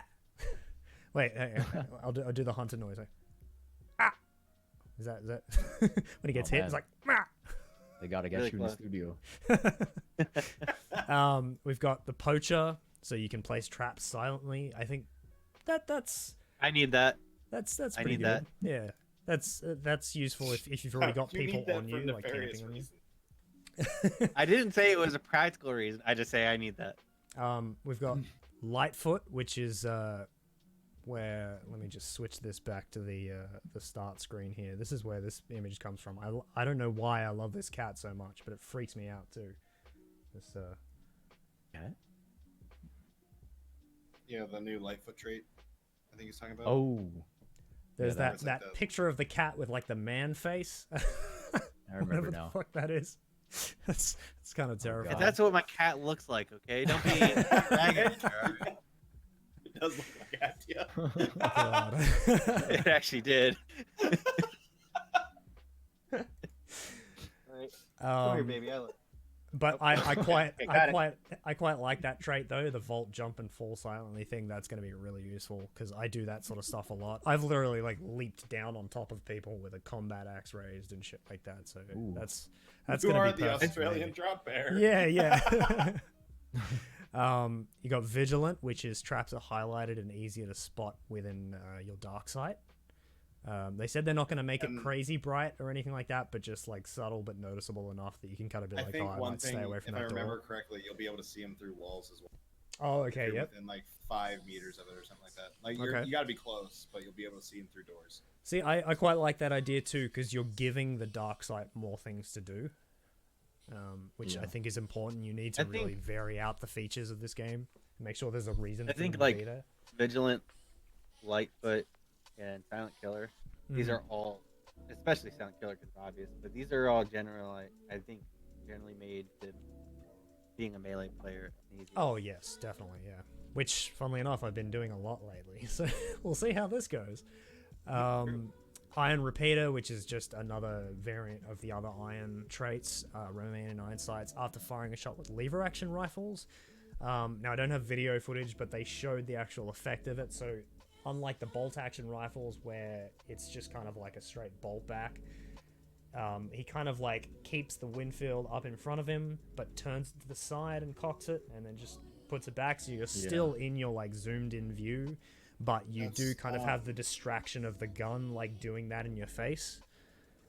I believe, and that's only without the perk. With the perk, that's gone. Okay, right. Yeah. Dauntless. This is one of my favorite ones coming in. I don't know how well it's gonna work.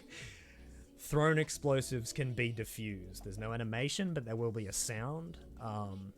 And regarding sticky bombs, the diffusal will take priority over stopping the bleed.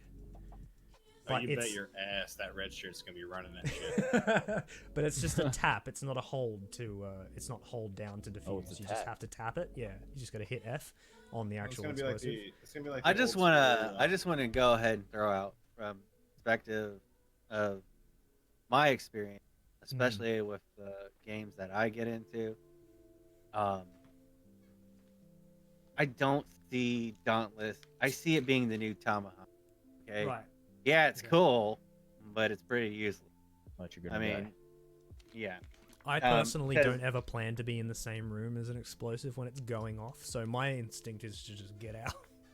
And just how many people in the Hunt community like don't cook their stuff when they throw it. I think there's been one legitimate time lately where I've thrown it and to use it like not use as a smoke screen distraction, kill someone or try and get them off my tail, and it actually worked and killed them.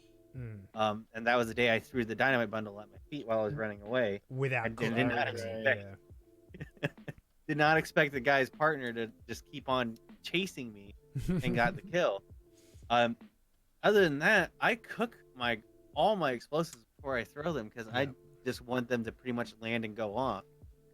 And I'm not like sure if I'm throwing an explosive, it's to either flush someone out or kill them. Yeah, exactly. And that's the devs did mention that too, is like obviously for the players that know how to cook their grenades, this isn't really going to be a viable option unless you're really ballsy, unless you think you can like do it in midair or something. I don't know. I was gonna say, I wonder if it's gonna work midair as well. If like somebody smacks you in the face with the dynamite, and you're just like and you tap F and it's done. Does that work if somebody I'm actually I'm down to try now because that sounds fun. You want to play some hot potato after? I'm ready.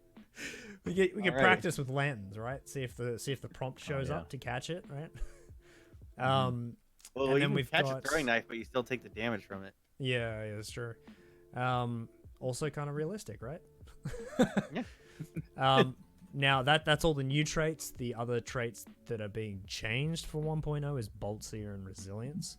Bolt Seer is just going to be a bit easier to see you throwing knives and your bolts in Darksight, and which is obviously a good thing. And then Resilience now gives 100 HP on revive instead of 50, which means you might get a chance to not just get insta-downed again if somebody's, camping your body. But the price has increased, and they said the prices of all of the traits are going to change. They're reworking all of it for 1.0. What do you think about that, guys? What, Stone? Oh, go ahead. No, go ahead. Either way.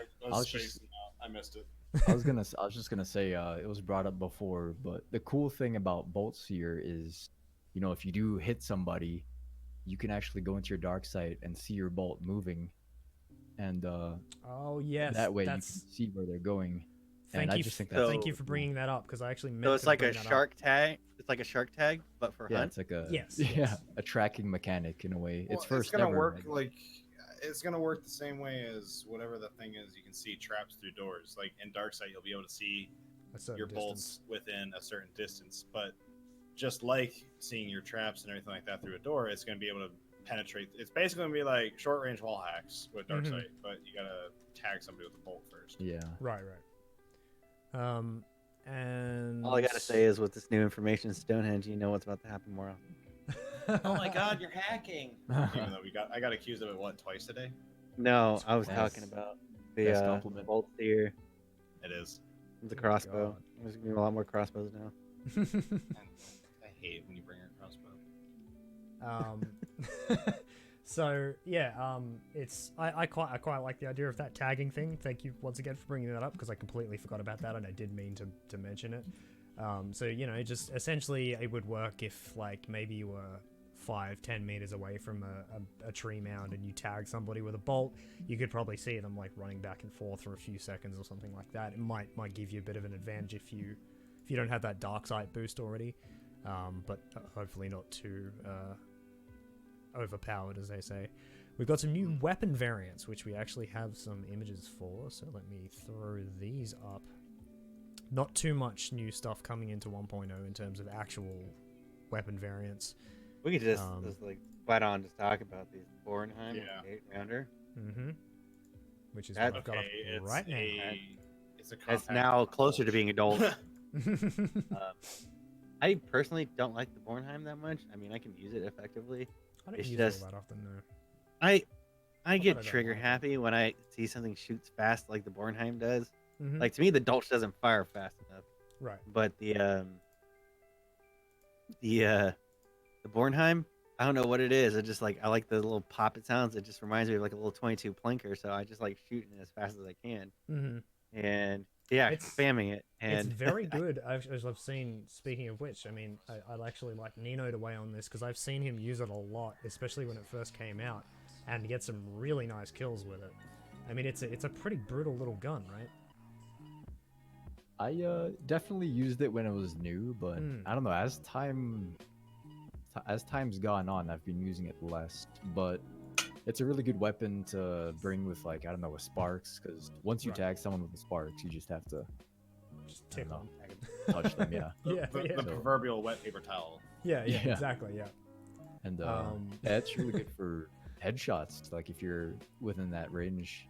Right. But so it's gonna have more bullets, is that right? Yeah, so basically the way that this is going to work, it's going to have, it's still got the clip there and it's got 8 rounds in it, but instead of being able to reload it with the clip, you will only be able to reload it from the top. So you've got more rounds, but you have a significantly slower reload. Well, it's significantly lower reload, but it's going to be one at a time. So maybe it's going to go from like 5 seconds to get a full clip in to maybe 7 or 8 seconds. Yeah, something like that. And I mean, what it does also mean is that you can like put a couple of rounds in and stop and fire a couple off and stuff like that. But you know, that's not terribly different from what we already have now. Interesting. This is. I personally hate it, but. Yeah, I mean, I don't see myself using it a whole lot, to be honest. I think Stone is saying it's not an uppercut, but he doesn't. That's what this is about. He wants the uppercut chain pistol. Just like I want the PAX chain pistol. But what about like this Lebel Talon and the Lebel Marksman? Talon dumb, Marksman. That's gonna be the sniper meta. Okay, let's bring up the dumb. Here we go. That's about as big as it's gonna get. Sorry. That's a nice tank you got there. That is... Very nice desktop. Oh yeah, that's some stuff. Was that the porn folder there on there at the bottom? Yep. Wait, that's their Talon variant? That looks like they attached a cleaver to the end of it. Like that's asking to shave your love handles off, okay? Or wait, am I the only one with love handles? Okay, but that's not important. That's just really bad right there. Oh my god, it's just like you fire it and like I go to fucking cock the bolt and all of a sudden I've just lost a pound because I sliced it off. I mean, do you guys really even use the Talons? Because I don't really find myself using them that often. Yeah. I'll use it Talons on the Romero. I don't. I don't Talons feel like are the they're best thing in the world to kill someone with, especially the Romero Talon. You pop one guy in the face and then you just bring down the pain on the others. So. No, it's more of along the lines of like, I missed you with my shots. Now let me shame you with the butt of my gun. Like, yeah, pretty much. But see, my biggest issue with the Talon variants is that because it's this slashing damage, this big sideways slash, it's not a good thing to use in close quarters. I've been screwed many times, not against players necessarily, but even just against AI. Where I've tried to, swipe at them and then realize like, oh crap, my weapon like swipes out a meter to the right and I've just hit the pole and now the zombie's eating my face. So, I mean, I personally don't use them a whole lot. I prefer bayonets or even just I think that would take a little bit of practice, but I've wiped out a whole team of the Talon weapon and it's the most satisfying thing ever. It literally is like Stonehenge said earlier. It's just, you're just going to insult them by doing it. Yeah, and that's to me what makes it great. See, that looks like a legit good sniper rifle. Oh man, that looks so awesome. I like the offset. So the marksman on here, and like this is something that I'm sure everyone can agree with what I'm saying here. The marksman scope on the Winfield is a fantastic scope, but it is attached to a gun that it does not function properly. Like the range it is sighted for the Winfield, it just doesn't work. Yeah. So. Yeah. I don't know, Neenoh, like, would you agree with that? Like, this is going to be the best use for the marksman scope, and it does not belong in the Winfield. Yeah, I don't know, just because even if you do see someone with that marksman scope and get a nice headshot, you're not going to be rewarded because they'll probably survive. Yeah, but with this, yeah, this is perfect. It's perfect for the Lebel. So it's exciting. The next few things we're going to go over are just kind of stuff we can gloss over a little bit. The one thing, like I had mentioned earlier, which was the antidote shots. They're changing the timing of the antidote and the stamina shots. Because what they're doing is they're introducing weak variants as well. Large variants? Weak variants? Is that what am I? It's going to be a weak vitality, or it's going to be like the weak and strong vitality. Yeah.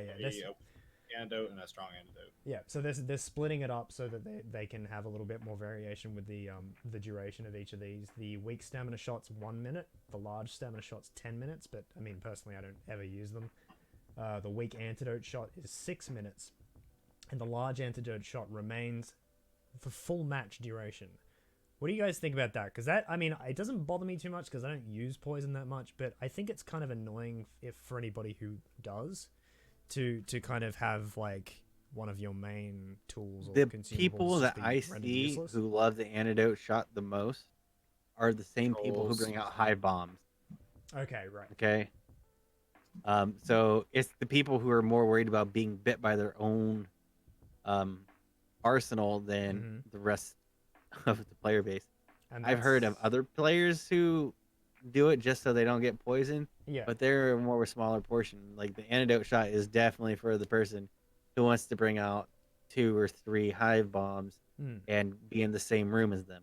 And maybe unless you're like doing a melee kill hive challenge sort of thing, it doesn't really, doesn't apply terribly to me. I don't use, like, you know, if I get hit by the spider, I'm just like, oh, I'm a dumbass, you know, like it's my own dumb Yeah, no, fault. even with the meleeing the hives, it's just, for me, it's just like, oh, how many players are dead? All right, it's time to get a stabbing on here. Yeah. And even then, like, I'll still just melee them because I'm like a rabid dog. Okay, I need to do it. I'm gonna do it. I'm gonna gnaw your leg up like that. But as far as like them changing them to like last longer, the stamina shot, I can see that being a real big pain in the ass coming up against a bomb lance. But it makes sense because, like, what does the stamina shot last now? A minute? That's something the weak like that. one. Yeah, it's not useful. Like Yeah. the stamina shot and the antidote. Well, for a little while there, the antidote shot was the most useless thing ever. But now the stamina shot is kind of taking that precedent. Unless we want to talk about the wax dynamite stick, but even then, I've used the wax dynamite stick in quick play to hurt someone, and then the liquid firebomb as well. I mean, all these other things, they have their uses, but the stamina shot, it's just kind of like the, you know, the one pump chump, and it's just not going to cut it from where it is right now. So this kind of makes it better, but at the same point in time, I'm not looking forward to facing it. It's like I approve, but fuck you all in the same moment. Okay, so that's all I gotta say. Cool. So moving on to poison and hive bombs. Speaking about people using it to avoid their own hive bombs, changing the poison's effectiveness as a blocker. They are making it last approximately 5 to 6 minutes, as opposed to just like the 2 minutes or whatever it is. So it's going to be a more of an issue, definitely. So there might be a reason to bring antidote shots, even if it's just a weak one. The poison effect will do more damage. Sorry, that's the poison's like cloud is what I mean by the blocker. It like will last in that zone. 15 seconds is the poison damage now. Alright. Which, as opposed to what they had it at before, but I don't remember the name of the trait that gives you this ability, but the poison trait will still reduce that to 5 seconds as opposed to 15 seconds. What is it? Mithridates. Right. I couldn't pronounce it. I was like, Mithridates. The hive bombs. And this is a problem that I've faced a lot in quick play, just because I don't use hive bombs a lot in my regular bounties. But in quick play, sometimes when it's there, it's just like, well, it's the only thing. I'll just grab it and I'll see if I can use it effectively. And of course, there's this issue of them always like hanging around in a certain area for a few seconds and then just turning on you instead, right? They're going to make it so that it more aggressively tracks its target and does it sooner. So as soon as you throw that down and the swarm comes out, it's going to go, there's my target, go. As opposed to just kind of hanging around and then maybe you go in to check and see where it is and then it just comes out the window at you. So that'll be quite nice. The hive swarms from bombs will dissipate after they kill a hunter, which is going to also help because apparently there was an issue with them hanging around too long and then continuing to chase the friendly player after the kill was done. And then the counter to the hive swarms, which is going to be melee attacks. Specifically, the most effective one will be the talent attacks with the big slashing. How often do you think you guys are going to really use that? Because I just kind of run away from hives, like from the hive swarms. I mean, generally run away. I honestly, I can say I don't like this melee change. Yeah, it doesn't make sense. When was the last time you were being attacked by like 1 or 2 bees and you're like, hey, let me pull out my knife and try and take care of them right now. All right, that's the most effective way to take care of bees. You can use anything. It doesn't have to be a knife. But that's pretty much what they're telling us to do: is bring out your knife and just like start attacking people attacking bees. I think they're probably relying more on people using these new talent variants and stuff to accomplish that, because like I said, it is slashing damage that's going to have the most effect. I think it's something like 2 swipes with the slashing damage takes out, like with a talon weapon, takes out the whole swarm, whereas if you use like a knife or something else, it takes like 4 or something like that. So it will be more effective if you use that, you know. I'm still just gonna maintain it. Maybe someone else has a different opinion if they like this or not. Neenoh, So when you're doing this melee thing, are you like are you trying to stop these hives from poisoning you, or are you going to be poisoned and you're going to get you're rid of still them? going to be poisoned because what it is you're melee attacking the actual swarm that comes out of the hive at you. So the hive is still going to be over there, and as long as she's alive, the swarm will still exist just like normal. But yeah, you're going to have a chance to disperse the swarm quicker as opposed to having to run as far away, I guess. You're basically going to look like a beekeeper that fucked up and just running across the bayou. Yeah. I don't know, I think it's pretty good, because if you think about it, imagine if you are, I don't know, kind of out in the open in some situation, and if you were to run, you'd have a higher chance of dying. Just, I don't know, having that option of getting rid of them is pretty good. Wayland is right. well, like if you get caught in most situations, you just kill the hive or run, right? Yeah, or if you if don't want you're to in like a situation where you don't have the ability to kill the hive, like exactly. for instance, earlier today we were at Fort and Synthetic pissed off a hive and kept running while I was up on the roof, and next thing you know, it's like the tower of bees coming out of the elevator, and I'm like, oh, great. I think actually that happened to us. I saw no yesterday. problem there. There's no problems there. It was all your own personal. Kind of screwed himself. Okay. He did a little like, yeah, fuck you, bitch, at me, and kind of like ran away as there was a hive swarm coming, and then the hive swarm followed him into the house. Yeah. Oh yeah. Dad, you guys are making me seem like an awful person. So PTSD. So I mean, you know, could be a useful thing, maybe not. We'll see. I mean, maybe people with different play styles, maybe newer players might have that reaction, that instant gut reaction to be like, something's attacking me, I have to hit it kind of thing, and then maybe that comes in handy for them if they don't know to run away. I've seen a lot of new players around on the servers doing very strange things and then just going, oh wait, they must just not really know, like, you know. Alright. Yeah, I think it could be alright. Maybe open some opportunities, but personally I don't know that I'd use it that much. I would rather just not be poisoned. So we've just got, this is all just stuff I'm not going to spend any time on because this is all just like extra little mini changes. They're messing with the game helper on the grenades, which is quite good. I don't mind it right now.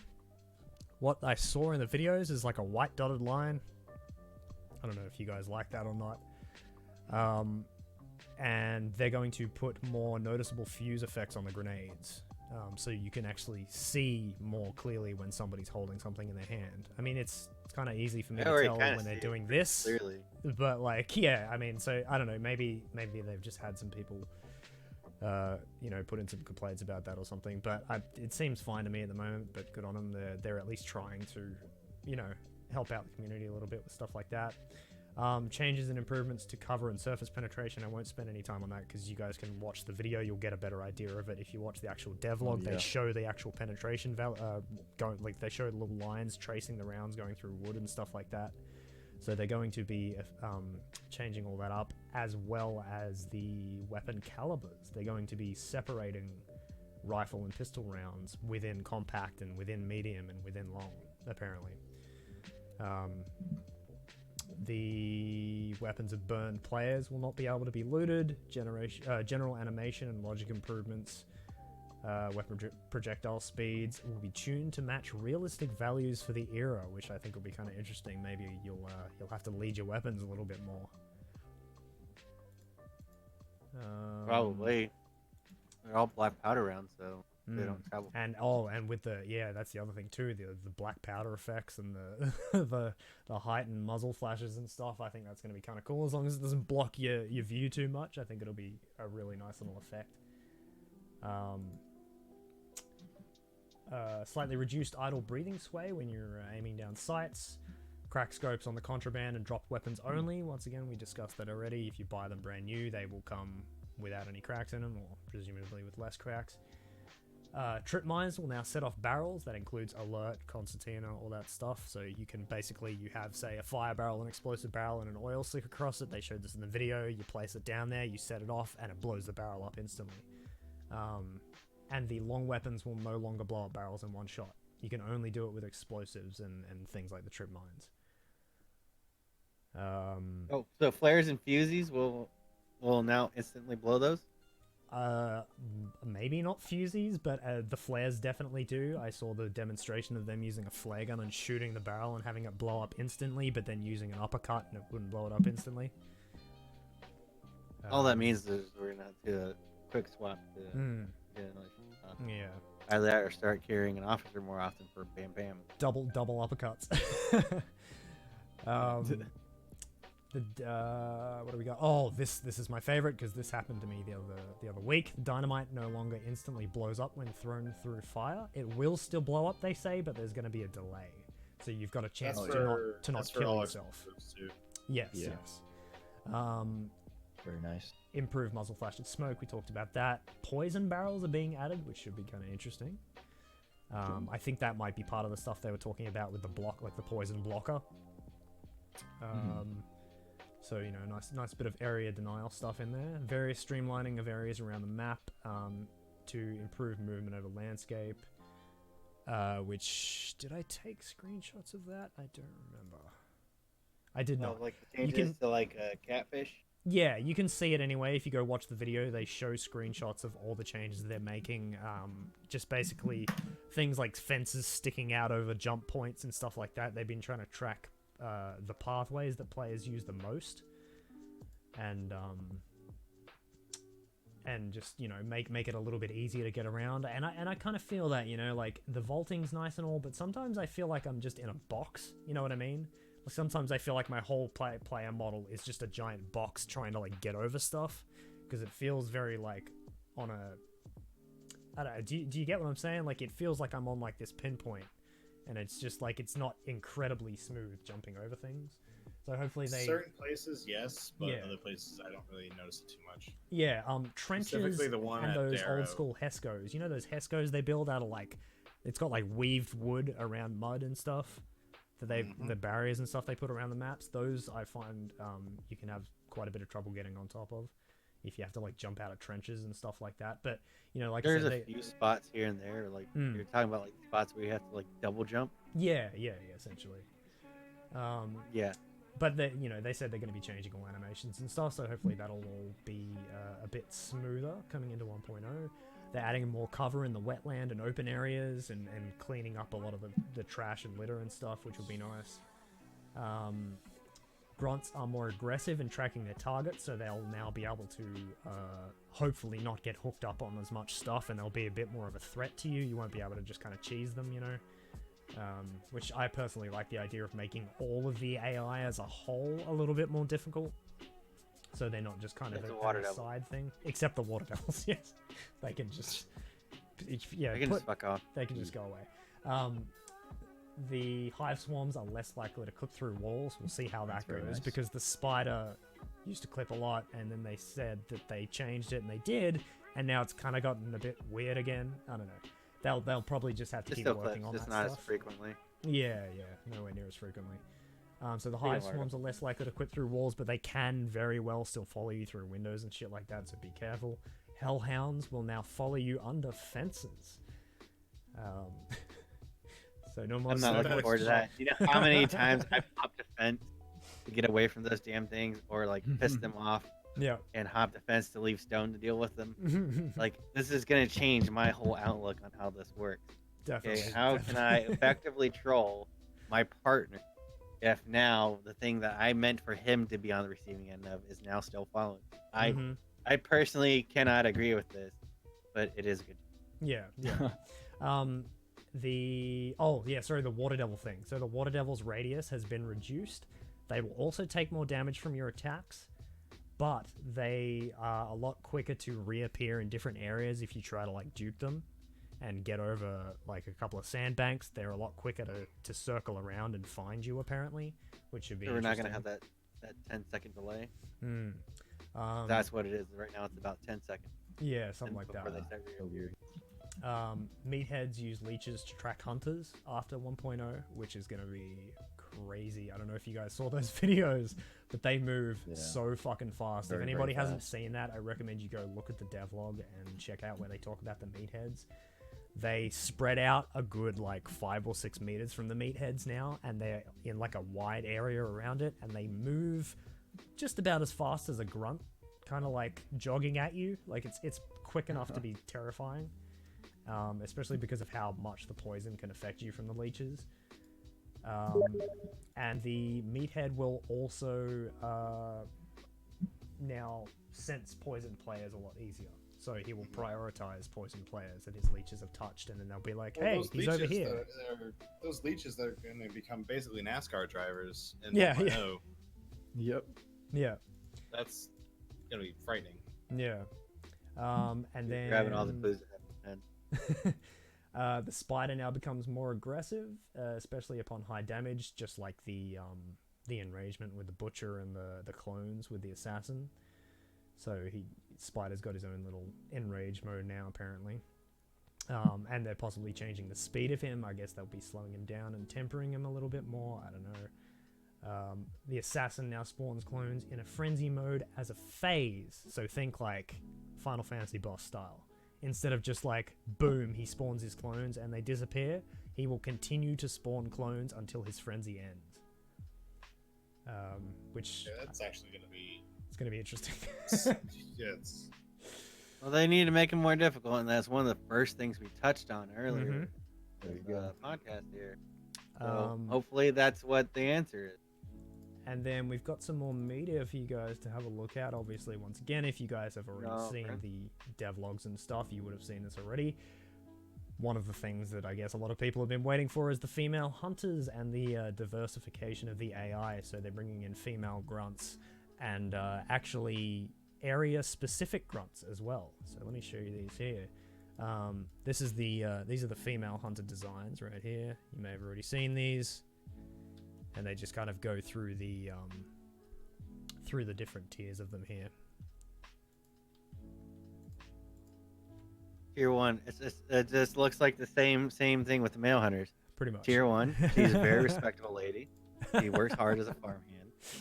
Tier 2, she's been on the wrong side of the law every once in a while, but she's still out there to get your back. Yep. And then Tier 3, she's up to some shit, and she probably covers herself in her own poop because she thinks it helps her hide her better. Survives on second harvest almost exclusively. Why'd you go to poop? Hey, the Tier 3s are crazy people, okay? They don't make sense. Have you seen that one?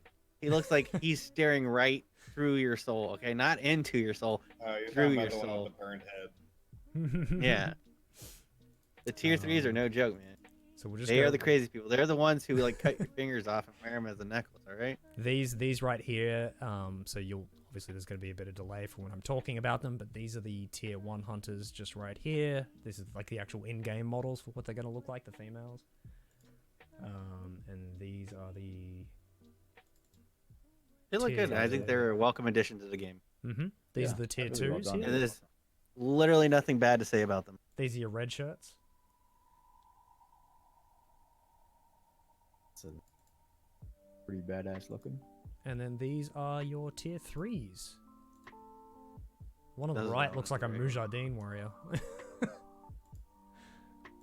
Where's Biscuit? Yeah, see, like I said, they cover themselves in their own poop because they think it hides them better, okay? Look, they have seen some shit, especially the one on the left. She's going through her It's Britney breakdown phase, okay? So they are crazy people. Go hunting. This is the diverse AI cast stuff. So you got your That's female actually- grunts. So good. The one on the left pretty actually creepy. is actually kind of creepy. it's really freaking me out. Especially honestly the one in the middle, just the way that she's kind of staring at you there, staring at you with those white milky eyes. That creeps me out a little bit. And then area-specific AI, which they gave an example here, which is the prison and the guard, the prisoners and the guard grunts. Actually, I haven't seen it yet. So awesome. So I think that'll be really nice. That's That'll really cool. that'll add a really nice little extra layer of atmosphere to the game, where you don't just feel like you're running around killing clones all the time. Hey, what's wrong with the Jeffrey clone? And then we're just gonna flick through these UI pictures real quick. This is all the sorry, let me reopen this here. This is just what the new UI is gonna look like. I'm quite happy with it. It's a little cluttered, but I like the fact that they have the region change. It honestly feels a little bit more streamlined because everything is on the one page. Everything is clear to where it is. Like, you know, recruitment's there. It's no longer plopped under hunters. Challenges. And like the only thing I'm not seeing right here is like, where's your stats at? Is that gonna be somewhere up at the top? Yeah, so this is our this is just the other lobby, so this is the contract page with a map and stuff there that you'll see in just a second. I'll just flick through these. You've got your quick play and your gear and your skin select all on the same page there, as well as your change region. Your change region button stays there throughout all of like the lobby stuff, so that's a really nice little feature. And so the quick play, you can actually change the skin right there in quick play now instead of having to go like through two different pages. And you can see there too, at the time in the devlog, at that moment in the devlog, I took this screenshot. They've got console controls there, where it says play and change outfit and change gear and all that. So that was them basically demonstrating the controller, and you're basically giving console players the ability to navigate around the menus without having to drag some kind of weird cursor around or something like that, you know. My only thing about this upcoming update and everything is how historically, at least for some of the most recent updates and whatnot, they fixed a lot of things, but a lot of things also broke, and I'm just not confident that this will be a smooth release. I mean, if it happens, it happens. I won't be upset. It's just I'm worried that it's gonna have like when they added the Lost in Delta in and they went on Christmas vacation like a month later down the road, and then no one could play Lost in Delta while they were gone. Yeah, and it was just horrible time. So but some stat pages. I'm trying to remain optimistic. I'm just a little concerned. That's your stat page right there, Synthetic. You've got the Bloodline tab, and that leads down to progress, statistics, and rank unlocks. Okay. And this is obviously your page that you hit prestige on, and then it'll throw up a little menu that'll basically say, okay, you've prestige. Choose either your $2,000, your 10% XP boost, or your legendary weapon skin. Nice. Okay, so actually here there's one quick question I would like to ask. What would you guys pick over the XP legendary item or money? Honestly, money. I'd pick the XP. Yeah. I'd actually do legendary every time. Yep. So, I mean, I'll vary. It's about being flashy. Okay. I'll obviously vary it up. I'll probably choose something different every time. But I see the money being a really big help because I mean, there are those times where you're just like, God damn, I've got like $56 left. I'm gonna be 100% honest. I'm gonna be with Neenoh on this one. I'm gonna go for the legendaries. Pick legendary skins all the time. Nice. I just want to collect them all. Yeah, you just gotta catch them all. Pokemon, okay? It's the hunt Pokemon, okay? That's exactly what it is.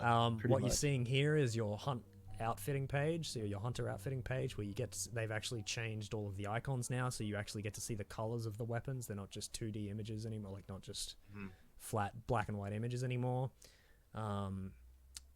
This is your little equipment store and everything, where you get to see the cost and compare all the stats while you're buying stuff.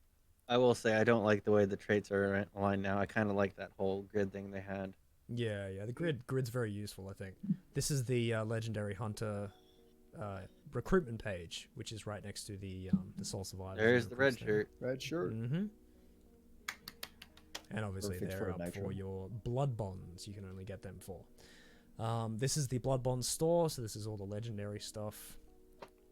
Also, the quick play recruits are now being called Soul Survivors. I like that. Yeah, definitely. And they've got a nice little 3D view button, which I only just noticed, which should be kind of interesting. You get to have a little look at your weapons. Oh, look, there's the legendary sparks right there. Sparks, Louisiana Luster. And then there's the legendary throwing knives, which still coincidentally look like they were cut out of a piece of sheet metal. Which I don't know if you guys have noticed it, but that's what the throwing knives are. They are. Yeah, they definitely look knives that have been cut out of sheet metal. And yeah, you'll notice too the throwing knives are now 200 blood bond throwing knives. Yeah, blood bonds are not getting spent. The Jack of Diamonds right there is a great possibility. That looks pretty cool. So yeah, that's all the media and stuff we have, and now, oh my god, Stone's been bugging me about this. I know, sorry man. I wanted to get through that other stuff real quick. I didn't want to spend a lot of time on that other stuff, so that we could get to this and talk a little bit about it. We've actually gone well over time. I apologize for that. But teams of 3, holy fuck, this is going to be interesting. So you've got invites, opt-out, and bounty bonuses all included in all of this as features of the game. So you can choose, from what I understand anyway, to not be in games versus trios. Is what I gather from that anyway. The solos, I think I may have... Did I mess a little bit of this up? No, that's correct. I thought I messed up my notes here. Solos versus solos and duos will get 100 bounty bonus. Solos versus solos, duos, and trios will get 200 bounty bonus. Duos versus solos, duos, and trios will get 75. And then the trios will get 0 from it. Sorry, no, I did mess my notes up. I thought I had, damn it, sorry, apologize. Let me reread that. Duos versus solos and duos get 75. Duos versus all 3 gets 0, and trios versus all 3 gets 0? Something like that, or possibly reverse of that. I apologize for the messy readout there, but yes, you're going to be getting quite a larger bonus if you want to go ahead and solo matches, which honestly I do a lot. I think it's going to be really, really fun fighting against 3 people at once. Yeah. Especially with this thing right here, the rule of 2 will remain. So even if you are going into a game as a trio, keep in mind, you are still only going to get 2 halves of a bounty. You are still only going to get 2 charges out of ammo boxes, 2 charges out of healing kits, 2 charges out of dead hunters. So unless you have that trait that allows you to loot hunters after they've been fully looted. So as far as all that goes, I would say like bonuses, everything that makes sense. You know, them not making money from the bounty, except for the bonus stuff, makes sense. It's cool. I mean, we'll probably, with the way if we ever get a trio going, it'll work itself out. However, it's gonna be, you know, who has the most money is the one who's not getting a token. But keep in mind too, if all 3 of you make it out together, you will still get the bonuses from the bounty, even if you are the person in the group that doesn't have one on you. So you still get those points. So the main thing, you just won't have dark. The main thing I want to talk about that and exciting me about the teams of 3 thing wasn't like the, you know, and I mean it is as well, like that we get to play with a viewer, we get to play with an additional friend. For people like us, that's a cool thing. That's a great thing. But the number one thing is I want to talk about is how this is going to change the flow of combat, because this is also pushing the player base up to 12 per map. So I know you guys have, at least people who watch me and Stone have heard me joke about the Velociraptor method, as I call it. If you've ever seen like the first Jurassic Park, he talks about how there's one Velociraptor distracting everyone up in the front while 2 come from the side. Yeah, the clever girl. I still want to call it the Velociraptor method. You guys can call it the clever girl maneuver if you want. Clever girl maneuver makes it sound like a sex act, so maybe we won't. Maybe. But I think that is going to be one of the main things we're going to see a lot of now is trios where 2 people are grabbing the bounty at first, and then we like deploy a certain person way ahead, or one person is out doing their own thing, like say this most self-sufficient player. Right. So say like me, Stone, Neenoh are all in a group together. We're gonna send Neenoh out by himself because he's a much better, more higher caliber player than us 2. Let me die.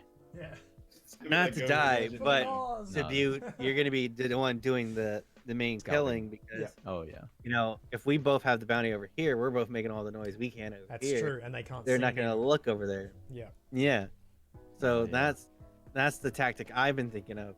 The things I've been thinking about is just how are we going to be able to change the swamp for the better. So obviously that from there you can make small strategy adjustments here and there, but also think about like the most monstrous thing that you would never want to see. Yeah. So like for us, like, imagine seeing the real butcher, Banana, and Dr. Graham all pop up on the same server in a pair of trio.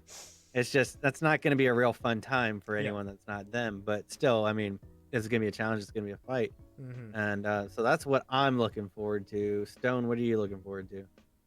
I'm looking forward to being able to do viewer days with the standalone duo, as like basically just rotating viewers in and out as well. So rotating like setting it up so like out.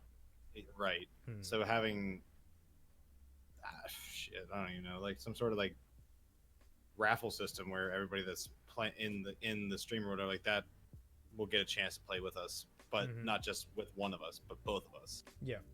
Yeah. You know? Yeah, I'm excited. I feel like a bunch of us could, you know, a bunch of us play with multiple duos, and just having that extra friend, I think would make things even more fun and exciting and funny. But I do feel like it's gonna change a lot, like you guys said, with the tactics of me going out there by myself to do a classic wrap around play. What I'm wondering is, it might even encourage people to think about their loadouts. Like, is there going to be like one guy who's like a sniper, one guy who's like the close range guy, all that kind of stuff, playing ammo roles. Boxes maybe, like roles and stuff. I just I don't want to imagine triple aftermaths, but it's gonna happen. Oh my god. And I think it'd be kind of funny if players memed with it too, like 3 guys with combat axes just going crazy. Oh yes, absolutely. I don't know. It's just, I'm excited. It's a great. That sounds like a thing. horror film. Yeah, I think I'm definitely down for it. You know, like I said, I play solo a lot, so I think it's just going to be chaotic. The one thing I will say, which actually, Neenoh, I'll get you to weigh on this because you were just talking too. The idea of having more players, but also then still only having a single bounty on the map, which does happen. How do you feel that will like affect the gameplay? Oh my god. I think. Do you reckon they'll make it so that you don't get single bounty if you have like trios on, or? I'm not even sure. What I know is that when 1.0 comes out, not everyone, but quite a lot of players are pretty focused on stats. You know, like KD and leaderboards. There's going to be a leaderboard system. Yeah. And that's going to change the game too. So it's a big change. And I'm not sure how the bounty thing is going to work though. Yeah. All I got to say is about a single bounty on a 12-player map with teams of trio. Are you guys familiar with the shootout at the OK Corral? Yeah. That's all I got to say. It's going to be absolute chaos. One dude's doing all the work, the other one's screaming about how he can't find ammo, and there's going to be the third dude sitting in a corner crying like the Blair Witch. Like, and just bullets going all around. So you're going to be the one crying in the corner, Neo's going to be the one doing all the killing. And what was the other one? You're going to be screaming about how you lost all your crossbow bullets. Yeah, right. Yep. Yeah, that sounds about right. Okay, yeah. Actually, no, that's the way around. Yeah, I think it's going to be great fun, though, honestly. It's going to be terrifying, but it'll be great. I mean, I think it's going to be great. Yeah, that's pretty much it. We You remember the teaser trailer? Yes. For Hunt Showdown? Yeah. Remember how it had that one scene where there was everyone running every which direction, and there was just guns going off in every which direction?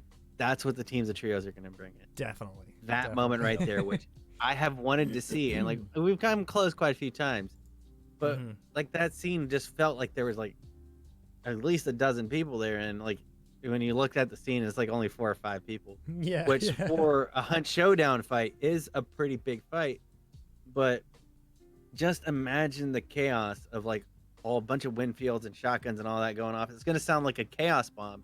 Oh yeah. And the chaos bombs are gonna actually sound more realistic now, even the Avto one. Yeah, it's gonna sound like a real bam, fight. bam, bam, bam, bam, bam, bam, bam, bam, bam. Is that 2 Avtos or 3 Avtos on the map, or is it a chaos bomb now? Or 12. So that's another thing that I've been thinking. Yeah, exactly. And then our Gettysburg method is gonna work. Okay, so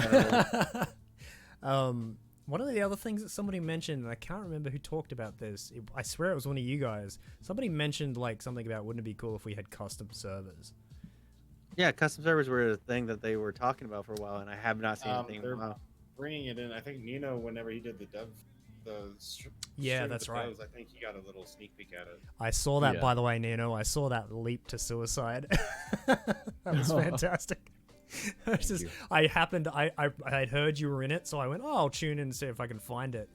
And I scrolled to this exact moment where like whatever that girl's name is, the dev who like does a lot of their announcements and stuff. She had just died, and she was spectating you, and she's like, oh, Neenoh's still alive, and you're just like, you had like this tiny bit of health left, and you ran out the side of a building and just leaped to your death. Oh, that's because I wanted to save time. Cause right. Okay. Yeah. The game was over anyway. But yeah, that was best great way to do it. So yeah, I mean that's it, guys. We've gone like almost an hour over. I apologize, but at least now we have an idea of how long these things will go for. We can actually reduce it though, because a lot of what we talked about started out with 6.0 going into 1.0. So you know, there was quite a bit for us to cover there, and obviously it's still kind of we're still kind of getting the hang of it. But I think we did pretty well to get like what 4 2-hour devlogs into 2.5 hours with a whole lot of fucking around and talking in between. I had fun. I will say though, I would have liked to hear Stonehenge talk a little bit. I don't what? Anyways, thank you for having me. Garson. Yeah, thank you very much for having us. Garson wants you to add him, Stone. Garson Gaming wants you to add him on Steam. We've been calling him Garson, but now I will never not call him Garson. Garson. I just couldn't help but see it as that. All right. I would say I would open it up to Q&A from the chat. If anybody does have a quick question or a quick concern or something you want to throw in, by all means feel free to. But I would assume a lot of the people that were watching your guys' streams might be asleep now. So we're still going strong. Cool idea. Keep it up. Nice. Excellent. So yeah, I'm glad everybody tuned in for this. Thank you so much for everybody coming in.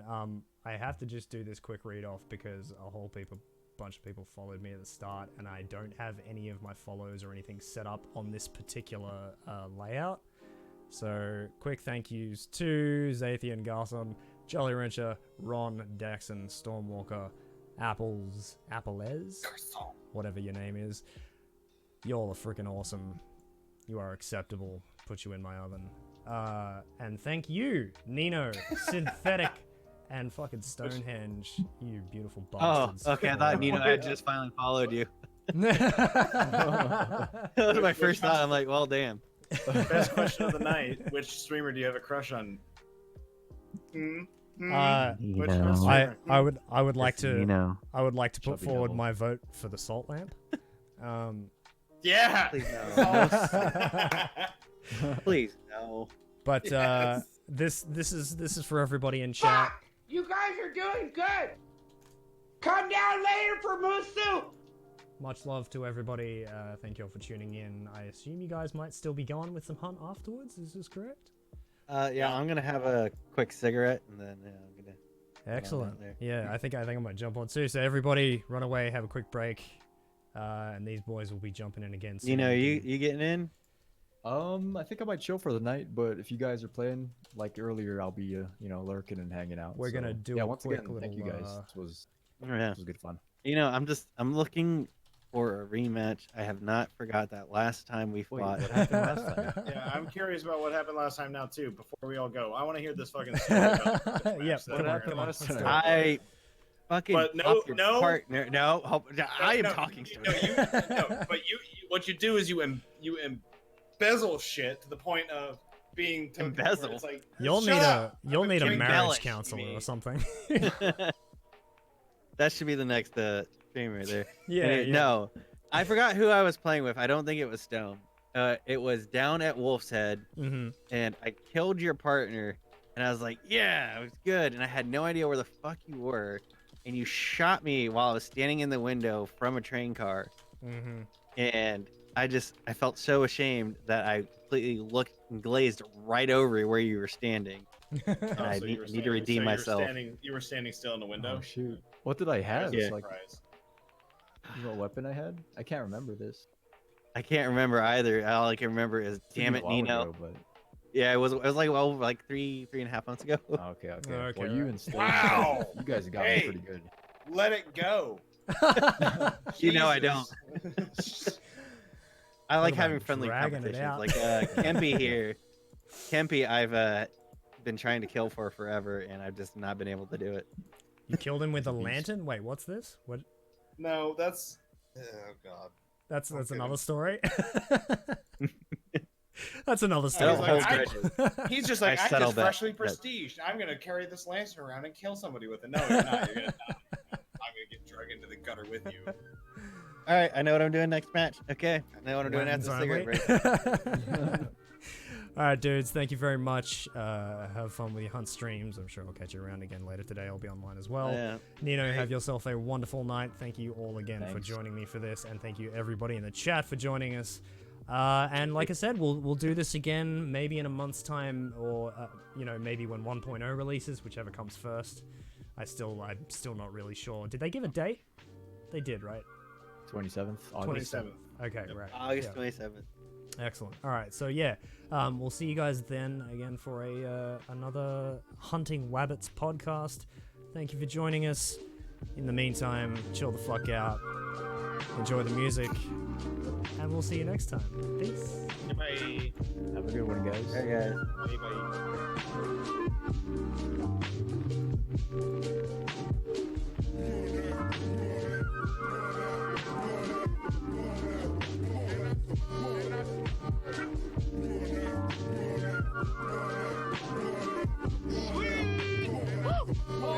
Oh my God, that was awesome!